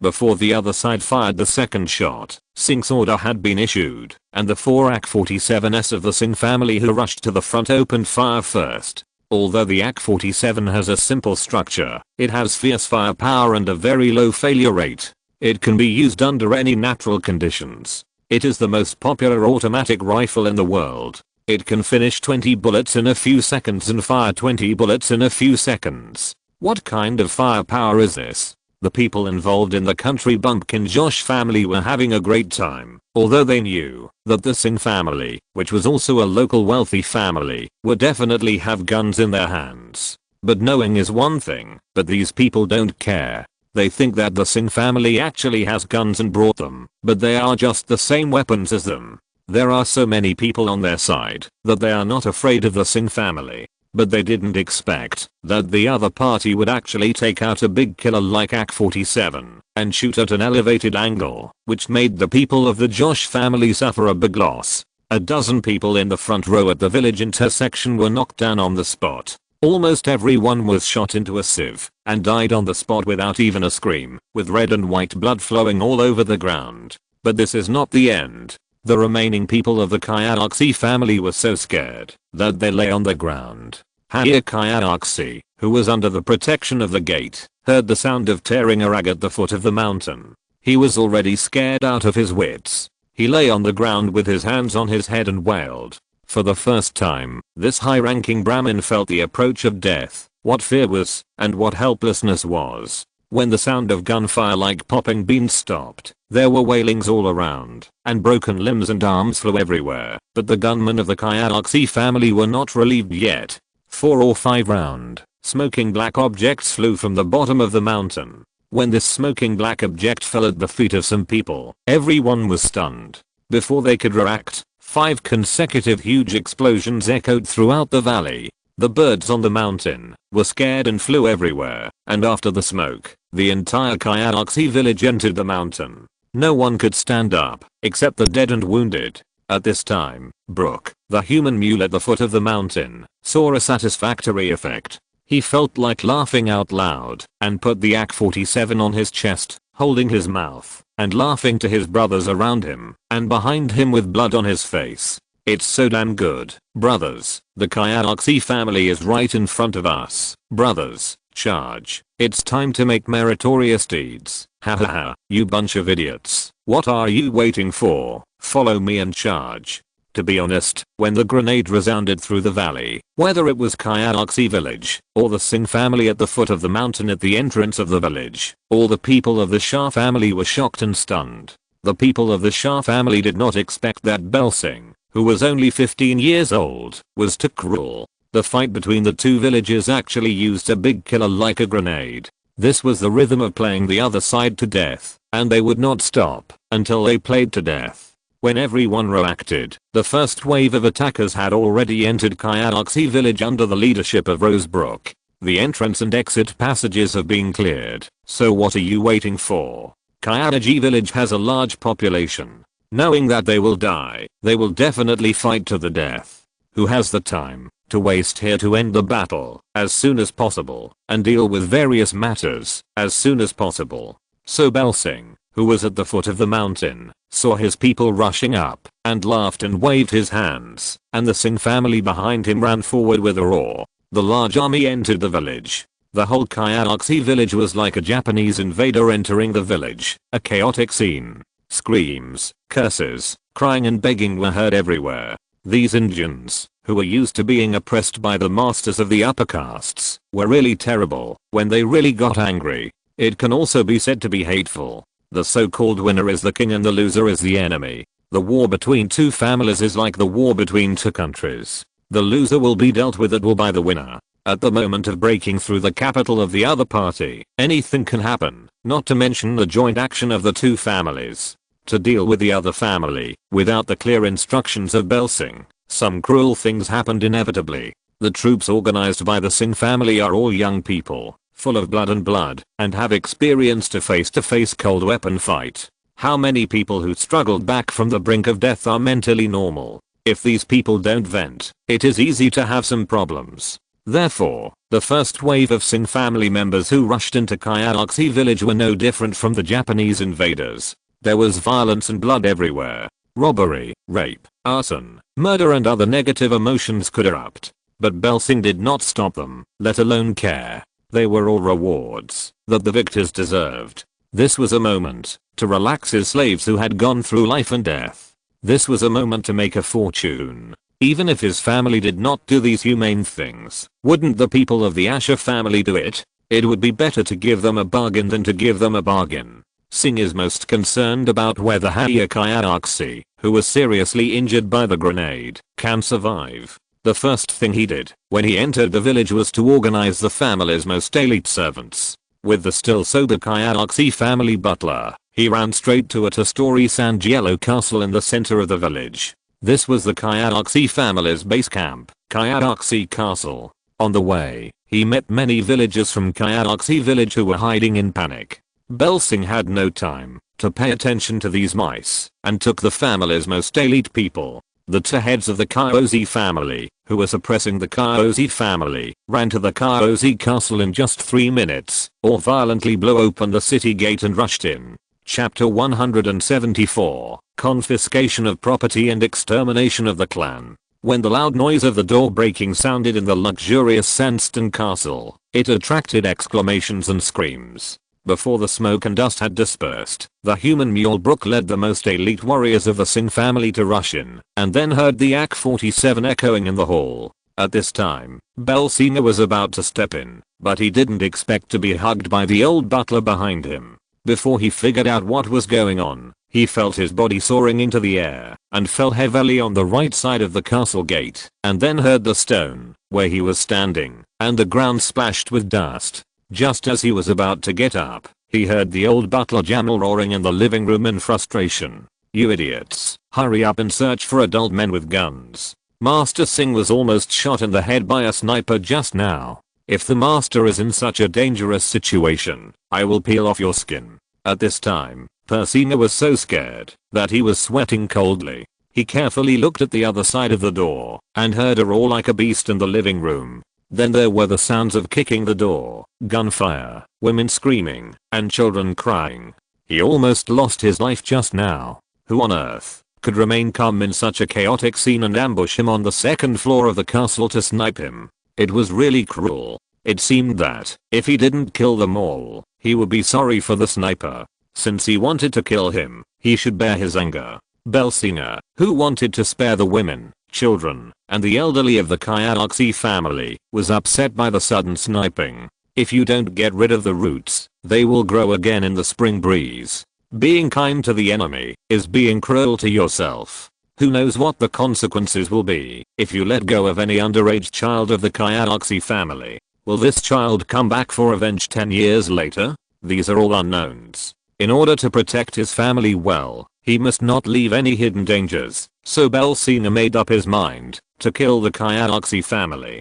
This is a war of genocide between the two families. It's either you die or I die if he doesn't act fast enough. If it weren't for the guns and ammunition hidden by the old butler, if it weren't for the old butler's old wisdom and ignoring his own injuries to cover himself from being sniped, then he would have been dead. I'd rather die than die with my friend, so I'd better nip all unknown dangers in the bud. Just when I made up my mind, I heard the sound of banging downstairs from the living room, and then Brother Brooke, a human with a bloody face, ran out of it panting. I looked at the door twice and saw Master Belsinger hiding under the stone under the cover of the old butler Jamal. He was obviously relieved and ran over stupidly, smiling and said, "Master, the entire castle is under control and no one in the Kayalaxi family has time to escape. More than 30 people, including the old and the young, women and children, have been arrested. The one who just recorded you is the eldest son of Kayalaxi. I have beaten that kid into a sieve to avenge you. I didn't expect that there were so many people in the Kayalaxi family." After the old butler confirmed again and again that the entire two-story castle was safe, Belsinger walked into the ruined living room with a sullen face and just sat on the sofa that the old housekeeper had cleaned. Before he had time to smoke a cigarette, he heard a burst of laughter coming from the door and the strong roar of his father-in-law. Everyone was shouting and laughing as they walked into the living room. Seeing Belsinger's sullen face, everyone couldn't help but shut their mouths. These people just found a place to sit down and saw some footsteps coming from the stairs on the second floor one after another, and then the Singer family held guns and suppressed the entire Kayalaxi family members. Most of these members were old, weak, women and children. Kayalaxi's eldest son was beaten into a sieve by the human mule Brooke, and the second, third and fourth children in the family were all tied up. They were brought down like lambs to be slaughtered, and then they all knelt on the other side of the living room. At this time, two members of the Singer family carried Kayalaxi, who was seriously injured and unconscious, and the chief steward of the Kayalaxi family met with these captives. The hall suddenly became lively, with the crying of the poor, the angry curses of adult men and teenage boys. Belsinger had a headache, and he rubbed his temple while smoking. The human mule Brooke at the side ordered, "Tell these people to shut up. If they keep shouting and cursing, I will cut them into pieces." Seeing his master frowning and rubbing his temple, he knew that he was having a headache because of these people's noise, which made the human mule Brooke very annoyed. This human mount who made the first contribution today came to the side of these captives with a grim smile, picked up the AK-47 in his hand, pointed the gun at the mouth of the second son of Kayalaxi and smashed it. While smashing, he cursed and said, "I will make you cry like ghosts and howl like wolves. I will make you curse endlessly. I will knock out all your teeth. Let's see what you can do." Then he looked at his companions with strange expressions and cursed with tears and laughter. "What are you guys still standing there for? Anyone who opens his mouth to curse, have their teeth knocked out. Women, children, and the elderly who cry will be shot immediately. I don't know who dares to make any noise." These women, children, the elderly, and the children saw that the people of the Tinge family were not polite to them at all. Even the youngest children were frightened and stopped crying immediately. The whole scene was quiet at this time, and Belsinger felt better. While smoking, he said to the old Jamal butler behind him, "Arrange people to clean up 2 clean rooms and prepare them as temporary offices. You will lead the team in person and meet up with my eldest brother Blue to confiscate the house. Find all the hidden wealth of the Kayalaxi family. In addition, organize the team and clean up the battlefield in half an hour. If you dare to make trouble after half an hour, don't blame me for being rude. Go and do it." The old butler took 2 smart men to arrange the tasks assigned by Singer, and then Belsinger said seriously to the human flesh Rosbrook, "Arrange someone who can bandage the old rogue first to bandage and stop the bleeding. Don't let Kayalaxi die. What about the password to the bank's deposit box? If he dies, our losses will be huge. Also, tie all these people's hands and arrange them in an empty room. When we go back, take them back for disposal." After giving these instructions, Belsinger discussed the details of the next action with his father-in-law. 10 minutes later, the clean room had been cleaned up. The father-in-law and son-in-law came to the room with laughter and sat on the comfortable sofa to sort out The important documents of the hierarchy family that were collected, such as the house deeds, land deeds, and some accounts, etc. At this time, Belsina knew the specific reasons why the hierarchy family was so crazy and so rich. It turned out that the food planted by the hierarchy family in the entire hierarchy village only accounted for about 5% of the cultivated land. The other 95% of the cultivated land and 100% of the forests were planted with some very precious economic crops, that is, pepper. Moreover, a kind of red pepper made by the hierarchy family is very popular in the international market, and the price per kilogram has reached an astonishing $120. Of course, this red pepper with a very unique flavor is very complicated to make, and the annual output is only about 500 kilograms, which is equivalent to a revenue of $50,000. Chapter 175. Nothing. Robbery makes money fast. Moreover, only the eldest son of the hierarchy family knows the method of making red pepper, which means that now, except for the eldest son of hierarchy who was beaten into a sieve, only hierarchy, who was seriously injured, knows the method of making red pepper. With an income of more than $50,000 a year, this is a huge sum of money in a remote village in India. Singh remembered very clearly that when he checked the family assets of the Singh family after waking up, the entire Singh family only had £100,000 and $100,000 in cash foreign currency reserves. Because of the need to build a cement plant and an asbestos-style plant, the 200,000 foreign currencies, except for the £50,000 reserved for crossing the river, all foreign currencies have been consumed. The Singh family has accumulated $100,000 for decades. Although the old rogue hierarchy family earns $50,000 in foreign currency every year, this ratio is really a bit scary. No wonder they are so crazy. They are indeed rich, and have so much wealth, that they can help their two younger brothers get into the officialdom of Rajasthan, and become high-ranking officials smoothly. With so much wealth accumulated, even an idiot can become an official. When Belsina saw the red pepper in the account book with a frown on his face, he turned around in surprise, and asked his father-in-law who was checking other account books. "Dad, you have been in contact with hierarchy for a long time. You know that the main source of wealth of the hierarchy family is a spice product made of red pepper. What does this red pepper taste like? How come I never knew it?" When the fat Niru heard his son-in-law ask this question, he thought about it carefully and smiled embarrassedly. "If you hadn't mentioned red pepper, I would have forgotten about it. When your eldest brother got married, hierarchy sent a bag of red pepper as a wedding gift. Red pepper is not as spicy as black pepper. It tastes a little salty and a little sweet, especially when paired with beef. The taste is simply amazing, making people unable to stop, and completely enhancing the aroma of beef. Of course, red pepper and beef are a perfect match, but beef is rarely eaten among our Hindu believers, so red pepper is very popular in the international market, but it is rare in our local market. At that time, only 1 kilogram was collected and hidden by your eldest brother as a treasure.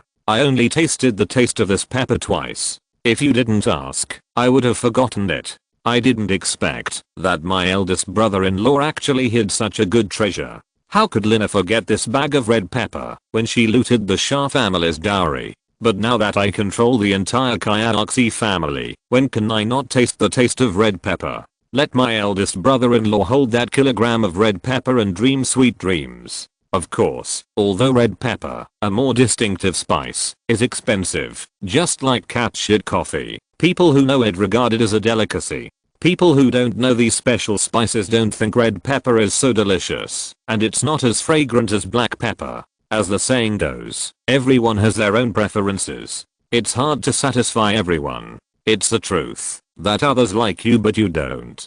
Therefore, the market consumption of the special red pepper produced by the Kyoshi family is only about 1 ton every year. It's good to be able to guarantee an income of $50,000 every year. It seems that this red pepper business will become another very profitable business for the Singh family. This time it's really a big profit. After checking that hierarchy has been in charge of the family for more than 20 years, only 60% of the income from red pepper has been consumed by his two younger brothers. The remaining US dollar reserves are only $500,000. According to the most common traditional behavior and thinking of Indians, there is a 60% chance that this $500,000 will be stored in the underground treasure house of the Kayalaxi family castle, and the remaining 40% will be deposited in the bank. In addition to the income from red pepper, another large amount of income is the income from spices such as black pepper and white pepper, which are in great demand. Every year, there are tens of millions of rupees in net income. When India gained independence, the Joshi family was also a royal relative and a hereditary noble. The wealth accumulated by the family is absolutely unimaginable, especially the Indians' obsession with gold. Even without seeing this wealth, Belsing can conclude that the amount of gold stored by the Joshi family is absolutely shocking. It is said that people buy real estate in prosperous times and store gold in troubled times. For Indians, whether it is prosperous times or troubled times, gold is the most obsessed precious metal for all Indians. Obsessed to the bone, in big cities in India, or in the suburbs of the capital Delhi, you will see a large number of homeless people sleeping on the street. These people are all beggars, wearing tattered clothes, but if you pay a little attention, you will see a very strange place. That is, no matter whether these beggars are male or female, old or young, they will have some gold jewelry hanging on their bodies. For example, earrings, nose nails, rings, and necklaces. Everyone must be very curious. These people are so poor that they can't even eat or wear clothes, but they actually wear gold jewelry on their bodies. Isn't this ironic? Don't be surprised. India's gold production is world famous. In addition, Indians have been obsessed with gold since ancient times. They would rather not have food or clothes to wear than not wear a piece of gold jewelry. This is also one of the most bizarre national characteristics of India. If you don't believe it, you can check the information and see what's going on. Therefore, Belsing can conclude that there must be a mountain of gold reserves in the Kayalaxi family's underground vault, and some gold will be stored in the bank's safe. In addition, the production method of red pepper, the password key of the bank's safe, and the password of the bank account are all related to a middle-class Kayalaxi. Now the old rogue has become a treasure. If this old guy dies, the Singh family will lose $50,000 in red pepper income every year, so this old guy can't die. It's not too late to deal with this old rogue after these secrets are revealed. Putting down the accounts in his hand, Belsing picked up a large pile of correspondence and carefully checked them. At this time, the old father-in-law next to him exclaimed, holding a brand new leather notebook in his hand, and said loudly to Belsing, "Bell, come and see what this is." Damn, I didn't expect that this Kayalaxi had already contacted the police chief who was airdropped here a few days ago. When the other party came to Sinja town, Kayalaxi personally visited him and gave him a valuable gift. The list of gifts listed here is worth more than 2 million rupees. No wonder we didn't hear any news. The other party has already fed the police chief. It seems that we are in trouble. Belsing shook his head indifferently and said with a smile, "Dad, you underestimate this airdropped police chief. The other party has a great background. His ideals and ambitions will not stop at the position of police chief. Their family will not stop moving forward, so the funds needed are huge. What Kayalaxi can do, can't the Singh family do it? And it's better than what he does. Because the Singh family is stronger than the Kayalaxi family, and the development potential is even greater, it's clear who to choose. What are you nervous about? Don't worry, how to choose? Our airdropped police chief knows better than anyone else." End of this chapter. Thank you very much for reaching the end. Don't forget to like. Looking for more exclusive content and immediate access? Subscribe to our Patreon. Remember, every like, subscription, or donation encourages us to continue. Thanks to everyone. See you in the next video.